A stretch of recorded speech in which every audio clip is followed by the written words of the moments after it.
ஹalleluya. நல்லா சொல்லுங்க உற்சாகமா ஹalleluya. ஹalleluya. ஹalleluya. ஆண்டவர் நல்லவர். ஆமென். சில வசனங்களை நாம் வாசித்து தியானித்து பிறகு ஆவியானவர் நம்மை முழுவதுமாய் நிரப்பவும் பலப்படுத்தவும் அபிஷேகிக்கவும் நாம அர்ப்பணிக்க போகிறோம். ஹalleluya. இது பெந்தேகோஸ்தே நாள். ஆமென். இந்த நாள் பெந்தேகோஸ்தே நாள். ஹalleluya. 2000ஆம் ஆண்டு 2034ஆம் வருஷத்தில் ஆண்டவர் இயேசு மரித்து உயிர்த்தெழுந்த போது 40 நாள் இந்த பூமியிலே மனிதர்களோடு தான் வாழ்ந்தார். உயிர்த்தெழுந்த பின்பு பரமேறி போகிற அன்றைக்கு அப்போஸ்தலர் 1ஆம் அதிகாரம் 4-5 வசனத்தில் சொல்லப்பட்டபடி ஆண்டவர் சொன்னார் 4ஆம் வசனத்திலே, அன்றியும் அவர் அவர்களுடனே கூடி வந்திருக்கும் போது அவர்களை நோக்கி, யோவான் ஜலத்தினாலே ஞானஸ்நானம் கொடுத்தான், நீங்கள் சில நாளுக்குள்ளே பரிசுத்த ஆவியினாலே ஞானஸ்நானம் பெறுவீர்கள். ஆகையால் என்னிடத்தில் கேள்விப்பட்ட நீங்கள் எருசலேமை விட்டு போகாமல் என்னிடத்தில் கேள்விப்பட்ட பிதாவின் வாக்குத்தத்தம் நிறைவேற காத்திருங்கள் என்று கட்டளையிட்டார். 2ஆம் அதிகாரத்தில் வாசிக்கிற போது இவர்கள் எல்லாரும் எருசலேமுக்கு போய் மேல் வீட்டறையிலே ஆமென் அப்போஸ்தலர்களும் சீஷர்களும் 70 பேரும் அதற்கடுத்து இயேசுவின் தாயாகிய மரியாளோடும் இயேசு கிறிஸ்துவினுடைய சகோதரர்களோடும் கூட இவர்கள் எருசலேமுக்கு போய் பரிசுத்த ஆவியானவரை பெற்றுக் கொள்ளும்படி காத்திருந்தார்கள். அப்போஸ்தலர் 2லே வாசிக்கிறோம், அப்படி காத்திருக்கிற அந்த நாளில் இயேசு உயிர்த்தெழுந்து 40 நாள் பூமியில இருந்தார். இப்ப பரமேறி போய்விட்டார். பரமேறி போய் 10 நாட்கள், பரமேறி போய் 10 நாள் இந்த பூமியிலே இயேசு ஆமென் 10 நாள் கழித்து 50வது நாள், அதாவது இயேசு உயிர்த்தெழுந்த ஆமென் 50வது நாள். நீங்க தெளிவா புரிஞ்சுக்கணும். பெந்தேகோஸ்தேக்காரர்களுக்கு பெந்தேகோஸ்தே என்றால் என்ன, பெந்தேகோஸ்தே நாள் என்றால் என்ன என்று தெரிய வேண்டும். பழைய பாட்டிலேயும் பெந்தேகோஸ்தே பண்டிகை என்று ஒன்று இருக்கிறது. அந்த பண்டிகைக்கு இன்னொரு பேர் அறுப்பின் பண்டிகைன்னு பேர். 7 வாரம் என்ன செய்யணும்? அறுவடை செய்யணும். 7 வாரம் முடிந்து வருகிற ஆமென் 7 வாரம் எந்த நாள்? 49 நாள் முடிந்து வருகிற அடுத்த நாள் அறுப்பின் பண்டிகை கொண்டாடப்பட வேண்டும். அப்படி கொண்டாடப்படுகிற 50வது நாள், அந்த அறுத்து முடிகிற ஆமென் இந்த 50வது நாளிலே கொண்டாடப்படுகிற பண்டிகை பெந்தேகோஸ்தே பண்டிகை. பெண்டா என்றால் 50, கோஸ்தேனா நாள், வேற ஒண்ணுமே இல்லை. பெந்தே என்றால் பெண்டா என்றால் 50, ஆமென் கோஸ்தேனா நாள், பெந்தேகோஸ்தே பண்டிகை. புதிய ஏற்பாட்டிலேயும் இயேசு உயிர்த்தெழுந்து ஆமென் 40 நாள் பூமியிலே இருந்தார். பரமேறி போய் 10 நாள், ஆக மொத்தம் உயிர்த்தெழுந்ததிலிருந்து எத்தனாவது நாள்? 50வது நாள் இந்த பூமியில பரிசுத்தாவியானவர் ஊற்றப்பட்டார். 50வது நாள் பரிசுத்த ஆவியானவர் வந்ததினால், பெந்தேகோஸ்தே நாளில் பரிசுத்த ஆவியானவர் வந்ததினால், அந்த பெந்தேகோஸ்தே நாளில் பரிசுத்த ஆவியை பெற்றுக்கொண்ட எல்லாரும் அல்லது பெற்றுக்கொண்ட அந்த ஜனங்களுக்கு பெந்தேகோஸ்தேக்காரர்கள் என்று பெயர். ஹல்லேலூயா, ஆமென். பெந்தேகோஸ்தே நாளில் கூடி வந்திருந்த அந்த 120 பேருக்கு மேலான அந்த ஜனங்கள், ஜனக்கூட்டம், அந்த காங்கிரிகேஷனுக்கு பேர் தான் பெந்தேகோஸ்தே சபை. ஆமென். அப்படினால் பூமியில முதல் ஸ்தாபிக்கப்பட்ட சபை, கிறிஸ்தவ சபை எது என்றால், நல்லா கவனிக்கணும், பேர் கிறிஸ்தவ சபைகள் அல்ல, பெந்தேகோஸ்தே சபைகள் தான். கரங்களை உயர்த்தி ஹல்லேலூயா. நிறைய பேர் என்ன நினைக்கிறாங்கன்னா, நல்லா கவனிக்கணும், முதல்ல உங்களுக்கு இது தெரியணும். பெந்தேகோஸ்தேக்காரங்களுக்கு பெந்தேகோஸ்தே சபை பற்றி தெரியட்டா மற்றவங்களுக்கு என்ன தெரியும்? அவங்க சொல்றதா சரின்னு சொல்லுவாங்க. நாமளும் இங்க இருக்கிற நம்மில் பெரும்பாலானவர்கள் அவங்க சொல்றத உண்மைன்னு நம்பிக்கிட்டு இருப்போம். பெந்தேகோஸ்தே சபைக்கு 34லேயே ஆரம்பமானது. பெரும்பான்மையானவர்கள் என்ன நினைக்கிறாங்கன்னா, ரோமன் கேத்தலிக் சபையில இருந்து தான் பெந்தேகோஸ்தே சபை பிரிஞ்சு வந்துருச்சு நினைக்கிறாங்க. அதெல்லாம் கிடையாது. ஆமென். நான் உங்களுக்கு சபை சரித்திரத்தை சொல்லல, ஆனா நீங்க புரிந்து கொள்ள வேண்டும். முதல் பூமியில் ஆரம்பிக்கப்பட்ட சபை பெந்தேகோஸ்தே சபை தான். ஆமென். பெந்தேகோஸ்தே சபை ஆரம்பமாகி பல இடங்களில் பரவலாக பரவ ஆரம்பித்த பிறகு சபை வளர வளர சபைக்கு உபத்திரவம் ஆரம்பித்ததினால், ஆமென், அன்றைக்கு இயேசு கிறிஸ்து வாழ்ந்த காலத்தில் வல்லரசாக இருந்தது, பூமி ஆட்சி செய்தது ரோமர்கள். அல்ல, ரோமர்கள் ஆட்சி காலத்தில், ஆமென், இயேசு கிறிஸ்துவும் ரோமருடைய ஆட்சி காலத்தில் சிலுவையில் அறையப்படுகிறார், சரியா, கொல்லப்படுகிறார். இயேசு கிறிஸ்துவை ஏற்றுக்கொண்ட சீஷர்களும் எல்லாருமே இரத்த சாட்சியை மறித்தவர்கள் தான், ஆமென், அவர்களையும் ரோமர்கள் தான் கொல்லுகிறார்கள். அப்போஸ்தலர் பவுல கூட உலகமே சொல்லும், நீரோ தான் அவன் என்ன செய்தான், கொலை செய்தான் என்று. தோமா கூட இந்தியாவில் வந்துதான், சென்னையில வந்துதான் ரத்தம் சிந்தினார். அப்ப அந்த நாட்களில் ரோமர்கள் ஆட்சி செய்ததினால், உபத்திரவம் அதிகமானதினால், ரகசியமாய் கிறிஸ்தவர்கள் விசுவாசிகள் ஆங்காங்கே வீடுகளில் கூடி ஆராதித்தார்கள், ஜெபித்தார்கள். வீட்டு சபைகள் அதிகமாக ஆரம்பமானது ஆங்காங்கே. நாளடைவில் வெளியில சொல்ல முடியாத அளவுக்கு உபத்திரவங்கள். பைபிள் வச்சிருந்தாலே கொண்டாங்க, இயேசு சொன்னாலே கொண்டாங்க, ஜெபம்னு சொன்னாலே வீடு புகுந்து கொள்ள ஆரம்பித்தார்கள். கிறிஸ்துவர்களுக்கு உபத்திரவம் இன்னைக்கு இல்ல, இயேசு கிறிஸ்து காலத்திலிருந்து இருக்குது. அது நாளடைவிலே பெந்தேகோஸ்தேக்காரர்கள் பகிரங்கமா வெளியில செய்தியில ஆராதிக்க முடியாமல் ஆங்காங்கே ஆராதித்துக் கொண்டிருந்தார். கிபி 300க்கு பிறகு, சரியா, நான் நினைக்கிறேன் எக்ஸாக்டா 312 அல்லது 17 கான்ஸ்டன்டைன் என்று சொல்லுகிற ஒரு ரோம சக்கரவர்த்தி, அவன் ஒரு யுத்தத்துக்கு போகும்போது முந்தின நாள் ஒரு சிலுவை காட்சி அவனுக்கு தெரிகிறது. உடனே தன்னை அர்ப்பணிக்கிறான். நான் இந்த நாள் யுத்தத்துக்கு போறேன், இந்த யுத்தத்தில் ஜெயிச்சிட்டா நான் இந்த இயேசுவை என் வாழ்க்கையில் ஆண்டவராக ஏற்றுக்கொள்கிறேன், கிறிஸ்தவனாய் மாறுகிறேன் என்று ஒரு பொருத்தனை தீர்மானம் பண்ணுகிறான். அதே போல அடுத்த நாள் யுத்தத்துக்கு போகிறான். போகிற போது ஜெயித்து விடுகிறான். ஜெயிச்சுட்டு வந்த உடனே என்ன டிக்ளேர் பண்றான் என்றால், நான் இந்த இயேசுவை ஏற்றுக்கொண்டதினால், நம்பினதினால் எனக்கு யுத்தத்தில் ஜெயம் கிடைத்தது. ஆகவே ரோம சக்கரவர்த்தி ஆகிய நான் இயேசுவை ஏற்றுக்கொள்கிறேன், கிறிஸ்துவை தழுவுகிறேன், கிறிஸ்தவனாக மாறுகிறேன். என்னுடைய ஆளுகையில் இருக்கிற, என்னுடைய சாம்ராஜ்யத்தில் ஆளுகையில் இருக்கிற ஜனங்கள் நீங்களும் விரும்பினால் என்னை போல கிறிஸ்தவர்களாக மனமாற்றம் அல்ல, கவனிக்கணும், மதம் மாறலாம், மாறிக்கொள்ளலாம். அப்படி என்னை போல் யாரெல்லாம் கிறிஸ்தவனாக மாறுகிறீர்களோ, கிறிஸ்தவர்களாக இயேசுவை ஏற்றுக்கொள்ளுகிறீர்களோ, அதாவது மனம் மாறுகிறீர்களோ அல்ல, மதத்துக்கு மாறுகிறீர்களோ, உங்கள் எல்லாருக்கும் அரசாங்கத்தில் சலுகை உண்டு என்று அறிவிக்கிறான். சும்மா இருப்பாங்களா ஜனங்க? என்ன செஞ்சாங்க தெரியுமா? அரசாங்கத்தில் கொடுக்கிற சலுகைக்காக, பதவிக்காக, பொருளுக்காக, பணத்துக்காக அன்றைக்கு இயேசு என்னன்னு தெரியாது, ரட்சிப்பு என்னன்னு தெரியாது, பாவ மன்னிப்பு என்னன்னு தெரியாது, கிறிஸ்தவம் என்னன்னு தெரியாது, ஆராதனை என்னன்னு தெரியாது, தொழுகை என்னன்னு தெரியாது, வேதம் என்னன்னு தெரியாது, வசனம் என்னன்னு தெரியாது, சத்தியம் என்னன்னு தெரியாது. என்ன மட்டும் தெரியும்?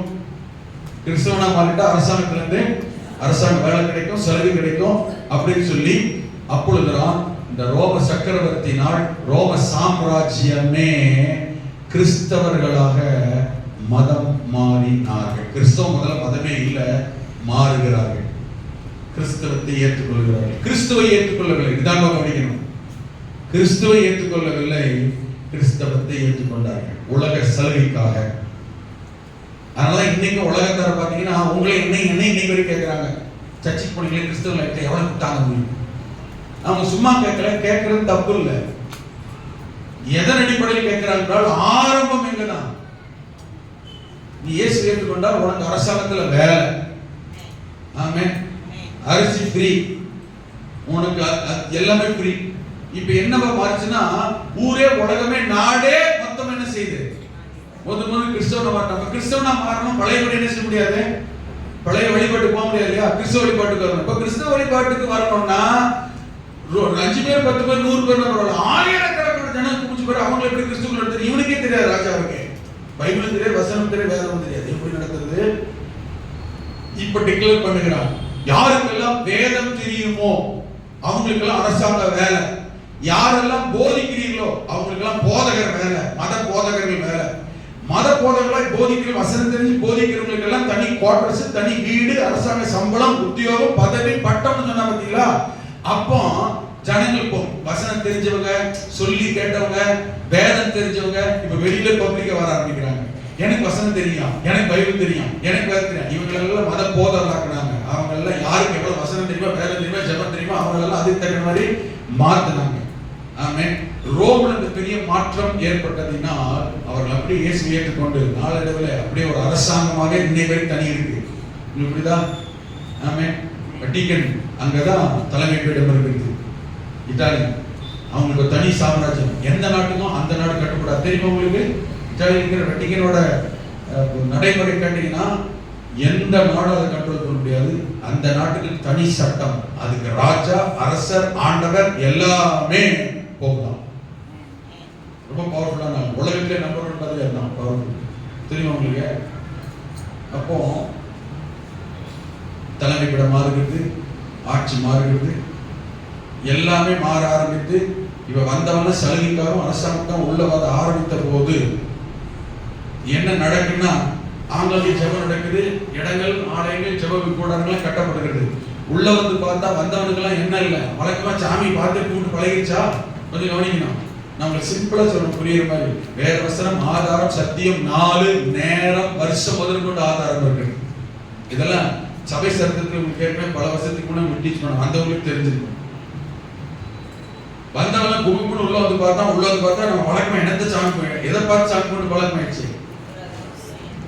ஒரு சிலை, ஒரு உருவம், சொர்க்கத்தை பார்த்து சாமி போட்டு பழகியாச்சா?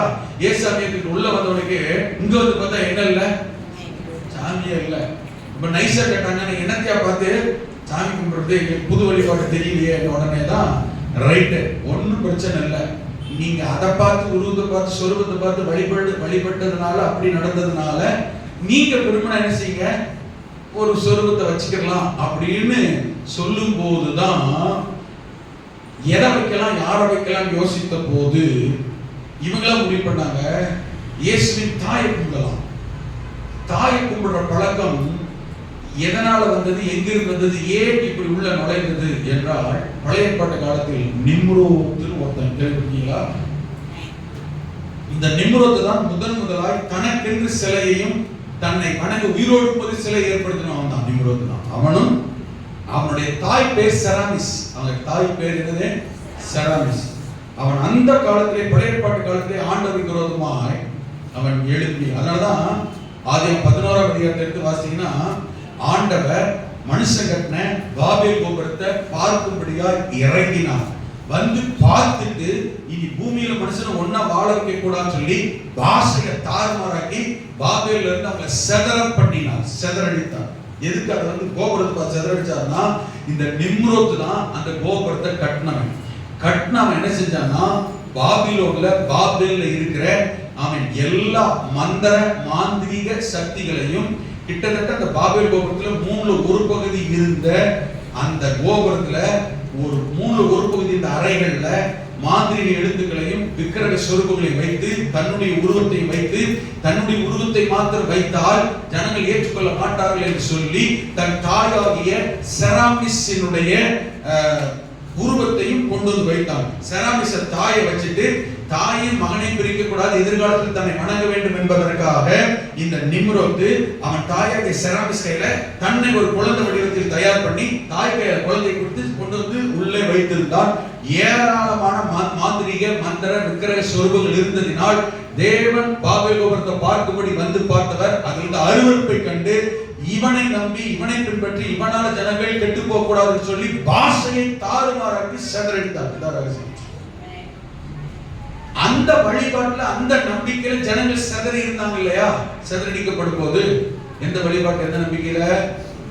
செராமிஸினுடைய, நிம்ரோத்துடைய வழிபாட்டு நம்பிக்கையில வாழ்ந்துட்டு இருந்தாங்க இல்லையா? செதறடிக்கப்பட்ட போது அதே நம்பிக்கை, அதே வழிபாட்டுல அங்கிருந்து வந்தாங்க இல்லையா? வந்தபோது வந்தவர்கள் இங்கேயும் இருந்தார்கள். புதிய ஏற்பாட்டு காலத்தில் ஆமென், யாரெல்லாம் இயேசு ஏற்றுக்கொண்டு வருகிறீர்களோ உள்ள வாங்க சொன்னாங்க பாத்தீங்களா? உள்ள வரும்போது எந்த சொர்க்கத்தை வணங்குறதுன்னு யோசிச்சுட்டாங்க பாத்தீங்களா? அந்த நிம்ரோத்து, அந்த பிசாசுடைய ஆவி இந்த சூழ்நிலைகள்ல ஜனங்களை வஞ்சித்து உள்ள சபைக்குள் ஒரு உருவத்தை வைக்கணும், வணங்கணும் என்கிற நிலைமையில அன்னைக்கு வச்சா பாத்தீங்களா? தாயையும் குழந்தையும் நிம்ரோத்து அந்த வழிபாட்டில் வந்தவர்கள் உள்ளே வந்ததனால இதுதான் சமயம் என்று பிசாசு இவர்களை கொண்டு தந்திரமாய் பயன்படுத்தி உள்ளே வந்து சொரூபத்தை வைத்தான். ஆமென். இந்த செராமிஸ் என்ன சொன்னா அன்னைக்குன்னா, எங்க அம்மான்னு சொல்லிட்டா யாரும் எடுக்க மாட்டாங்க. உங்க அம்மா நான் என்ன கூப்பிட சொல்லுவாங்க இல்லையா? இப்ப என்ன சொன்னா, இந்த செராமிஸ் என்கிற என்னுடைய தாய் யாருடைய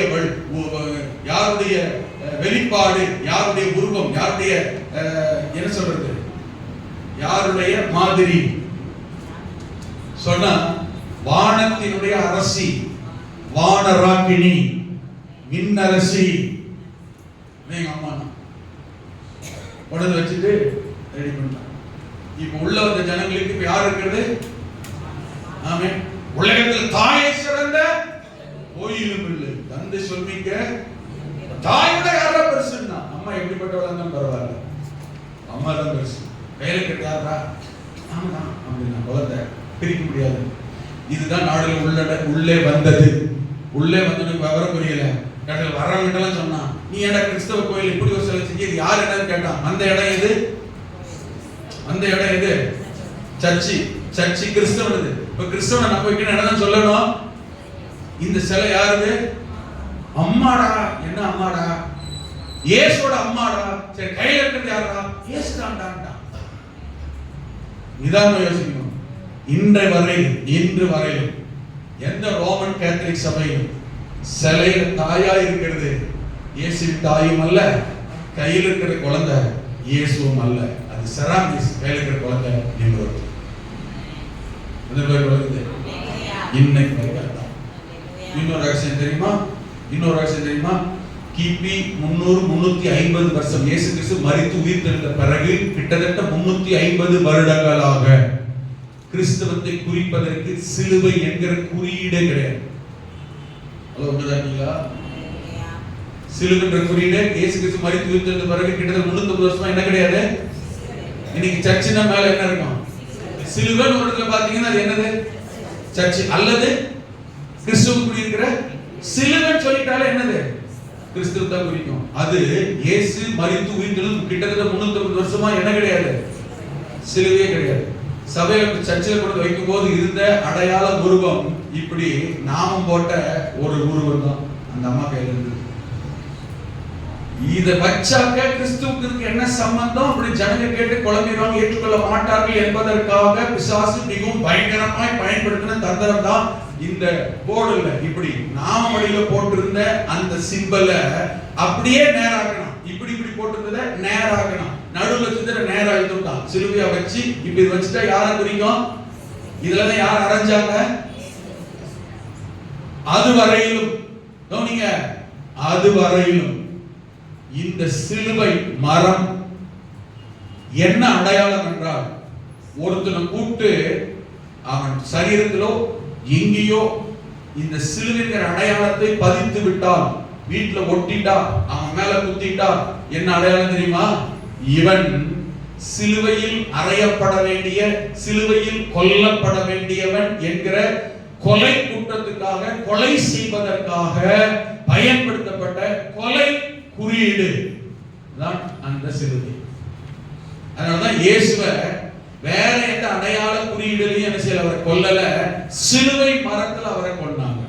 சிலுவை மரம் என்பது சாப சின்னம். சிலுவை என்பது என்னது? சாப சின்னம். கொலை செய்யப்படுகிறதின் அடையாளத்தை. வீடை ஜப்தி பண்றோம்னு சொன்ன உடனே வீட்டு வாசல்ல போய் ஒரு நோட்டீஸ் ஒட்டிப்பாங்க பாத்தீங்களா? இந்த நோட்டீஸை பார்த்த உடனே என்ன அர்த்தம்? இந்த மாதிரி அடையாளத்துக்காக காண்பிக்கப்பட்ட கொலை செய்யப்படுகிறவன், கொலை செய்யப்படக்கூடியவன் என்கிற கொலைகார சின்னம், சாப சின்னம் தான் சிலுவை. இதெல்லாம் புரியுது? ஆனால் கவனிங்க, இந்த சாப சிலுவை, கொலைகார சிலுவை, கொலை ஆயுதம், கவனிங்க, 350 வருஷத்துக்கு பிறகுதான் இயேசு அதை சுமந்ததினால் இந்த நிம்ரோத் ஸ்பிரிட் எப்படி சபைக்குள்ள தந்திரமாய் உள்ள நுழைஞ்சதுன்னா, இயேசு சிலுவையில் அறையப்பட்டார் இல்லையா, அந்த அடையாளத்தை காண்பித்தால் ஜனங்கள் நம்புவார்கள், ஏற்றுக்கொள்வார்கள் என்று கவனிக்கணும். சாப சின்னத்தை, கொலைகார சின்னத்தை கவனிங்க, வழிபாட்டு சின்னமாக நிம்ரோத் மாற்றி உள்ளே அந்த சின்னத்தை 350 வருஷத்துக்கு பிறகு கொண்டு வந்தான். இயேசு எங்கேயுமே என்னை ஆராதிக்க, என்னை வழிபட, என்னை குறிக்க, என்னை அடையாளமாய் சிலுவையை பயன்படுத்துங்கள் எங்க சொன்னாரா? பைபிள் என்ன இருக்கா? அப்புறம் என்ன சிலுவையை மாற்றணும், சிலுவையை வைக்கிற கழுத்துல கட்டி தொங்க விட்டுருக்கீங்க. சிலுவன்ற வார்த்தைக்கு என்ன அர்த்தம் சொல்லுங்க? சிலுவன்ற வார்த்தைக்கு என்ன அர்த்தம்? சிலுவன்ற வார்த்தைக்கு என்ன அர்த்தம்? சிலுவனாலே துன்பம் அர்த்தம். சிலுவன்ற வார்த்தைக்கு பாடுன்னு அர்த்தம். ஆமே. தங்கன்றதுனால கட்டி தொங்க விட்டுருக்கோம். தங்கத்திலானா பரவாயில்ல, நாங்க பாடான பரவாயில்ல, தங்க தானே கட்டி தொங்க. இப்படிதான் சிலுவை, உருவம், வழிபாடுகள் எல்லாம் ஆலயத்திற்குள், சபைக்குள், வீடுகளுக்குள் உள்ளே புகுந்தது.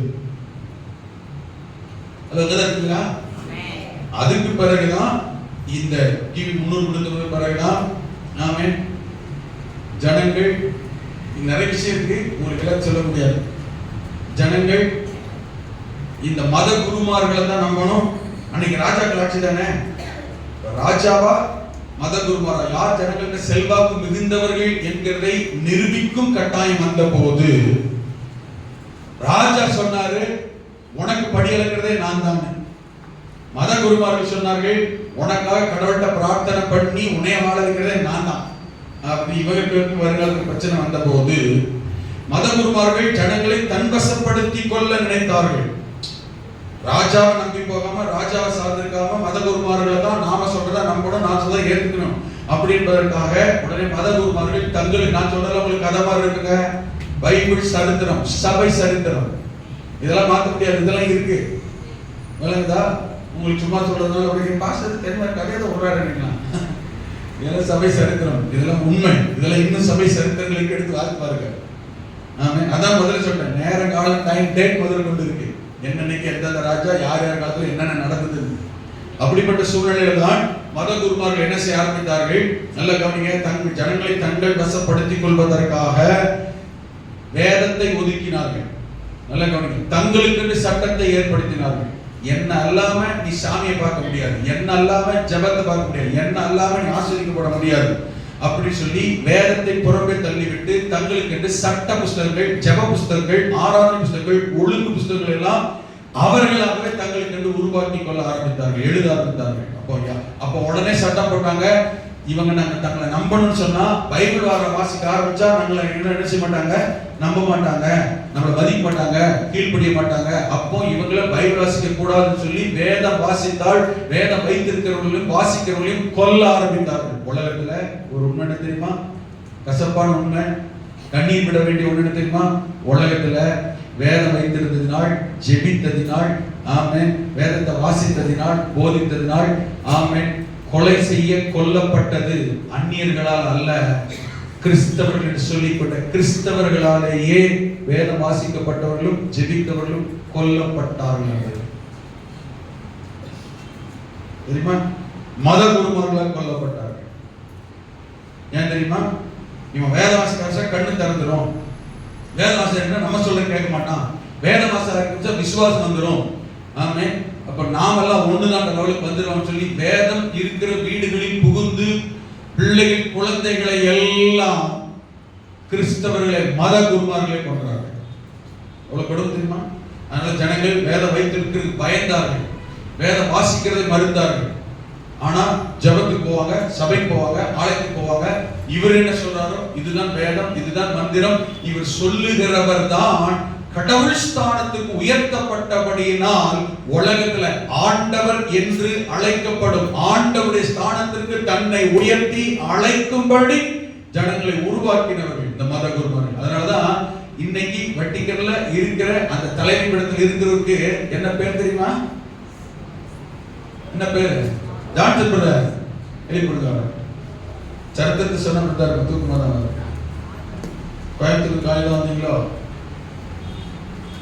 இன்னைக்கு வட்டிக்கன்ல இருக்கிறார அந்த தலைமை பீடத்தில் அவருக்கு என்ன பேரு? அந்த பதவிக்கு என்ன பேரு? அந்த பதவி பேர் போப். அவருக்கு பேர் வேற பிரான்சிஸ். பதவிக்கு என்ன பேர் தெரியுமா? முழு பேர் என்ன தெரியுமா? போப்பு. சொல்லுங்க, போப்பு. வேற யாருக்கு வந்து பேருங்க? என்னை கூப்பிடுறீங்களா ஆண்டவர்னு? வேற என்ன கூப்பிட முடியுமா? உலகத்துல யாருக்கு வந்து பேர் கிடையாது. யாருக்கு மட்டும் பேர் தெரியுமா? போப். யார் வச்சது? இப்ப புரியுதா? உன்னை விட யாரும் ஆண்டவரை கடவுள் போகிற நான் தான் யாரு? இந்த செட்டப்ல உருவாக்கி அப்ப தன்னை ஜனங்க நம்பணும்னா இந்த ஜனங்களுக்கு நாங்கள் சொல்லுவது, நான் இந்த செட்டப்ல வந்துதான் ஜபமாலை உருட்டுறது, பாவ மன்னிப்பு சீட்டு வாங்குறது, பாவத்தை சாமியாட்ட கூண்டுல போய் பாவ மன்னிப்பு அறிக்கை செய்யறது. நீ இவ்வளவு பாவம் செஞ்சிட்டியா உடனே பைபிள் இருக்கா மனுஷன்? அதாவது மன்னியுங்கள். ஒரு காலம் இஷ்டம் உங்களுக்கு துன்பத்தை வரைக்கும் எனக்கு தெரியுது, நீங்க வருத்தப்படுறீங்க, உங்ககிட்ட என்ன செய்யணும்? மனுஷன் அப்பாலஜிஸ், இது பாவ மன்னிப்பு. ஆனா இவங்க இதெல்லாம் கொண்டு வந்தாங்க. உங்களுக்கு புரியுதா? இதுல வேதத்தில் இல்லாத மனிதன் கொண்டு வந்தது. இது கிபி 16-17 நூற்றாண்டுல தான் மறுமலர்ச்சி சபை உண்டாக ஆரம்பித்தது. இதெல்லாம் கவனிக்கணும். இப்பதான் மறுமலர்ச்சி உண்டாகுது. கிபி 17 நூற்றாண்டுல மார்ட்டின் லூத்தர் ஒருத்தர் வந்தார். ஒரு அட்வொகேட், நல்லா படிச்சவர். அது வரைக்கும் பைபிளை யாரும் வாசிக்க கூடாது.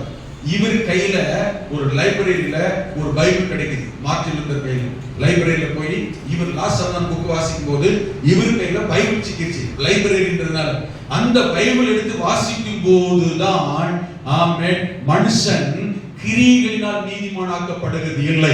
ஜெபமாலையை உருட்டுறதுனால நீதிமானாக முடியாது. பாவமன்னிப்பு அறிக்கை செய்யறதுனால பாவமன்னிப்பு பெற முடியாது. பாவமன்னிப்பு அறிக்கை சீட்டை வாங்குறதுனால என்ன செய்ய முடியாது? பாவமன்னிப்பு பெற முடியாது.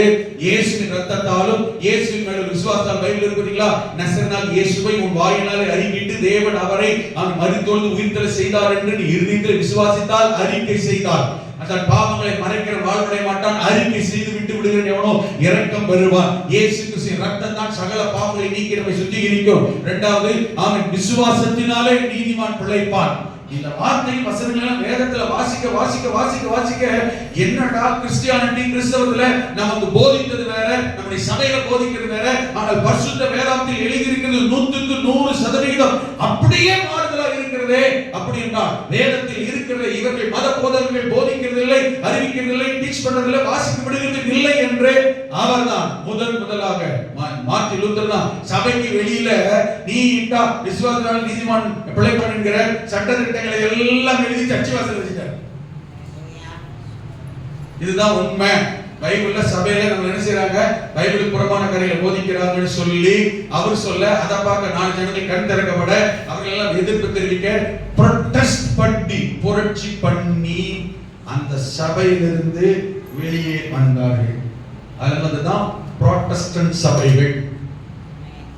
ஆமென். அந்த புரொடெஸ்ட் பண்ணி வெளியே வந்தாங்க. வெளியில வந்து சிலை வழிபாட்டை எதிர்த்தார்கள். பாவமன்னிப்பு மனுஷங்கிட்ட பாடத்தை பாவமன்னிப்பு பண்றதை எதிர்த்தார்கள். ஜெபமாலை உருட்டுறதை எதிர்த்தார்கள். பாவமன்னிப்பு சீட்டை இது பண்றதை எதிர்த்தார்கள். இதெல்லாம் எதிர்த்து வேதத்தில் இருக்கிற சொல்லி அதில இருந்து ப்ரொடெஸ்ட் பண்ணி வெளியிலே வந்த ஒரு குழுவினர் ஆமென் புராட்டஸ்டன்ட் சபைகளை ஆரம்பித்தார்கள். புராட்டஸ்டன்ட் சபை 17ஆம் நூற்றாண்டில் ஆரம்பிக்கப்பட்ட போது இந்த மாற்றங்களோடு வெளியில வந்து அவங்க ஜெபம் பண்ணாங்க, ஆராதித்தார்கள். ஆனா பரிசுத்த ஆவியானவர் தெரியல.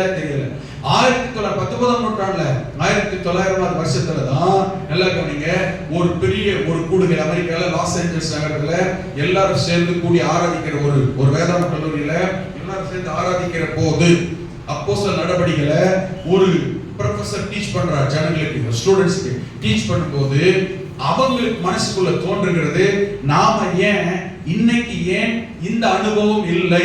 அப்ப பெந்தெகோஸ்து அனுபவம் இன்னைக்கு இல்லையா? பரிசுத்த ஆவியானவர் நம்மளை தொட மாட்டாரா, நிரப்ப மாட்டாரா அப்படின்னு சொல்லி அவர்கள் எல்லாம் ஒன்று கூடி பரிசுத்த ஆவியானவருக்காக ஜெபம் பண்ண ஆரம்பிக்கிறார்கள். ஒரு நாள் இரவு 1900 டிசம்பர் மாதம் 31ஆம் தேதி இரவு ஜெபம் பண்ண ஆரம்பித்த போது அந்த ப்ரொஃபசர் டீச் பண்ண ப்ரொஃபசர் சார்ல்ஸ் பெர்கா, புரியுங்களா, எல்லாம் கூடி ஜெபம் பண்ண ஆரம்பிக்கிற போது மாணவர்கள் எல்லாம் கூடி ஜெபம் பண்றாங்க. முதலாய் ஒரு பெண்ணு ஆக்னஸ் ஆஸ்மன் அப்படின்னு பேரு. அந்த பொண்ணு பேரு என்னது? Agnes Osman. அந்த பொண்ணு பேரு. அந்த பொண்ணை தான் ராத்திரி ஸ்டூடெண்ட்ஸ் எல்லாம் அந்த பைபிள் காலேஜ் ஸ்டூடெண்ட்ஸ் எல்லாம் கூடி ஜெபம் பண்ணும்போது இந்த அனுபவம் பெந்தெகோஸ்து அனுபவம் எங்களுக்கு வேணும் ஆண்டவரே ஜெபிக்க ஆரம்பித்த போது ஒரு பெண்ணை ஆண்டவர் பரிசுத்த ஆவியினால அன்று இரவு நிரப்ப ஆரம்பிக்கிறார். அந்த பொண்ணை தொட்ட பரிசுத்தத்தோட ஆரம்பித்த போது அந்த பொண்ணு இதுவரையிலும் ஒரு நாளும் பேசி கட்டிடாத சீன பாஷை பேச ஆரம்பித்தாள். ஆமென். என்ன உலகாலே மத்தவங்க எல்லாம் பார்த்து ஆச்சரியப்பட்டு என்ன பேசுறது கேட்டா அவங்க கிட்ட பேசும் போதும் ஆங்கிலத்துல சீன பாஷையில பேசினான். இவன் என்ன பண்றான், எழுதி காட்டு என்ன பேசுறது சொல்லி பேப்பர் நோட்டு கொடுத்து எழுதி காமிச்சுனா எழுத ஆரம்பிச்சா. ஒரு நாள் அவருக்கு தெரியவே. அப்ப யோசிச்சாங்க, அப்ப நாம ஜெபம் பண்றோமே பரிசுத்த ஆவியானவர் ஆமென் இவளை தொட ஆரம்பிச்சாரு, நிரப்ப ஆரம்பிச்சாரு. இவளை தொட்டவரு ஏன் நம்மளே தொட மாட்டாரா, எங்களையும் தொட மாட்டவரே கேட்க ஆரம்பித்தாங்க.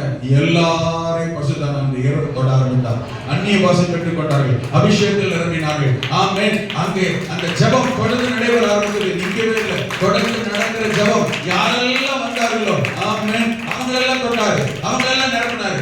ஆமென். இந்த தொட்டு நிரப்பப்பட்டவங்க எங்கெல்லாம் போனாங்களோ, இப்போ இங்க வந்து அபிஷேகம் பண்ணிட்டாங்க, இங்க இருந்து வீட்டுக்கு போறாங்கல்ல, வீட்டுல போய் ஜெபம் பண்ண ஆரம்பிச்ச உடனே அங்க வீட்டுல வந்து கர்த்தர் ஆரம்பிச்சார். இப்படி பரிசுத்த ஆவியுடைய பெந்தேகோஸ்தே அனுபவம் தீயாய் பரவ ஆரம்பித்தது. சாதாரண அபிஷேகம் அந்நிய பாஷை மட்டுமல்ல, இவங்க போன இடத்துல எல்லாம் ஜனங்க பாவ உணர்வடைய ஆரம்பித்தார்கள், பாவத்தை தானாக அறிக்கை செய்ய ஆரம்பித்தார்கள். ஆமென். இவர்கள் மூலம் அற்புதங்கள் நடந்தது, அடையாளங்கள் நடந்தது, மரித்தவர்கள் உயிரோடு எழுப்பினார்கள். இப்படியே பரவ ஆரம்பித்தது. Door number 111 Azusa street, Los ஏஞ்சல்ஸ்ல. இதுதான் அட்ரஸ். முதல் ஆமென் 1919 ஆண்டுல திரும்பவும் ஆமென் பரிசுத்த ஆவியானவர் ஜனங்கள் மேல இறங்கினார். அன்றைக்கு ஆரம்பித்த அந்த எழுப்புதலும் அந்த பரிசுத்தருடைய கிரியையும் இன்றும் தொடர்ந்து நடைபெற்றுக் கொண்டு இருக்கிறது. ஆகவே ஜனங்கள் என்ன நினைத்து விட்டார்கள், என்ன நினைக்கிறார்கள் என்றால், பெந்தேகோஸ்தே சபை என்பது 1900 ஆரம்பிச்சது. எங்கிருந்து ஆரம்பிச்சதுன்னா, இந்த மார்ட்டின் லூத்தர் வெளியில வந்தார் இல்லையா, அங்கிருந்து பிரிச்சு வந்துட்டாங்க. அங்கிருந்து வெளியில வந்தா பெந்தேகோஸ்தே சபை ஆரம்பிச்சுட்டு நினைச்சிட்டாங்க. ஆனால் பெந்தேகோஸ்தே சபை ஆரம்பமானது உலகத்துல பூமியிலே முதலாய் கிபி 34ஆம் வருஷத்தில் ஆமென் எருசலேமில் அங்கே கூடியிருந்த ஆமென் 120 பேர் கூடியிருந்த இடத்துல தான் பெந்தேகோஸ்தே சபை முதல் பூமியிலே ஆரம்பமானது. இடையில பல பிரச்சனைகள் நடந்த பிறகு மறுபடியும் 19ஆம் நூற்றாண்டில் பரிசுத்த ஆவியானவர் இறங்கினார், ஊற்றப்பட்டார். இன்றும் ஊற்றிக்கொண்டே இருக்கிறார். இன்றும் கேட்கிறவர்களை நிரப்புகிறார். இன்றும் விரும்புகிறவர்களை வாஞ்சிக்கிறவர்களை கர்த்தர் தொடுகிறார், அபிஷேகிக்கிறார், பலப்படுத்துகிறார். அபிஷேகம் பெற்றவர்களை தேவன் வல்லமையாய் பயன்படுத்துகிறார். அவர்கள் மூலம் அற்புதங்கள் அடையாளங்களை தேவன் இன்றைக்கும் செய்து கொண்டுதான் வருகிறார். அல்லேலூயா. ஆமென். சபை என்றாலே அழைக்கப்பட்டவர்கள், வெளியே பிரித்தெடுக்கப்பட்டவர்கள், அழைக்கப்பட்ட பரிசுத்தவான்களுடைய கூட்டம். எக்லீசியா அப்படின்னு அர்த்தம் கிரேக்க பாஷையில். எக்லீசியானா பரிசுத்தத்துக்கென்று, பாவத்திலிருந்து பரிசுத்தத்துக்கென்று வெளியே அழைக்கப்பட்டவர்கள், அழைக்கப்பட்ட ஜன கூட்டத்துக்கு சபை என்று பெயர். அந்த சபை இயேசு கிறிஸ்துவால் கழுவப்பட்டதும் பரிசுத்த ஆவியானவரால் நிரப்பப்பட்டதும் பரிசுத்த ஆவியானவரால் நடத்தப்படுகிறது தான் சபை. அல்லேலூயா. ஆமென். அப்போ நல்ல கவனிங்க, இந்த பரிசுத்த ஆவியானவர் இல்லாவிட்டால், பரிசுத்த ஆவியானவரால் தேவ சித்தத்தின்படி தேவ விருப்பத்தின்படி ஒரு சபை நடத்த முடியாது, நடக்காது. அல்லேலூயா. அப்போ பரிசுத்த ஆவியானவர் என்கிறவர் எல்லாருக்குமே தேவை. நாம் ஆராதிக்கிற ஆண்டவர் எப்படிப்பட்டவர் என்றால், கவனிக்கணும், நிதானமா குழப்பிடக்கூடாது. நாம் ஆராதிக்கிற தேவன் எப்படிப்பட்டவர் என்றால் திரியேகத்துவம் உள்ளவர், ட்ரையோன் காட். ஆமென். ஆமென். பிதா, குமாரன், பரிசுத்த ஆவியானவர். இத விளக்குங்கன்னா ரொம்ப 100% எல்லாருக்கும் விளங்குற மாதிரி விளக்குறது ரொம்ப கஷ்டம்.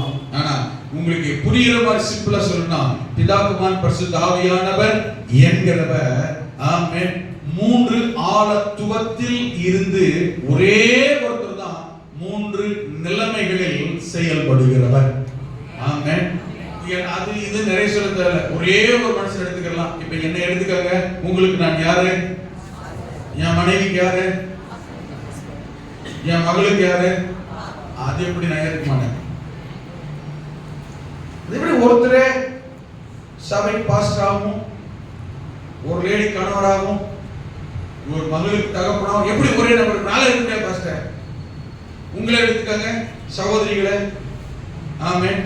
சபைக்கு நீங்க யாரு, கல்யாணம் ஆயிருந்தா ஒரு கணவருக்கு நீங்க யாரு, உங்களுக்கு குழந்தை இருந்தா நீங்க குழந்தைக்கு யாரு.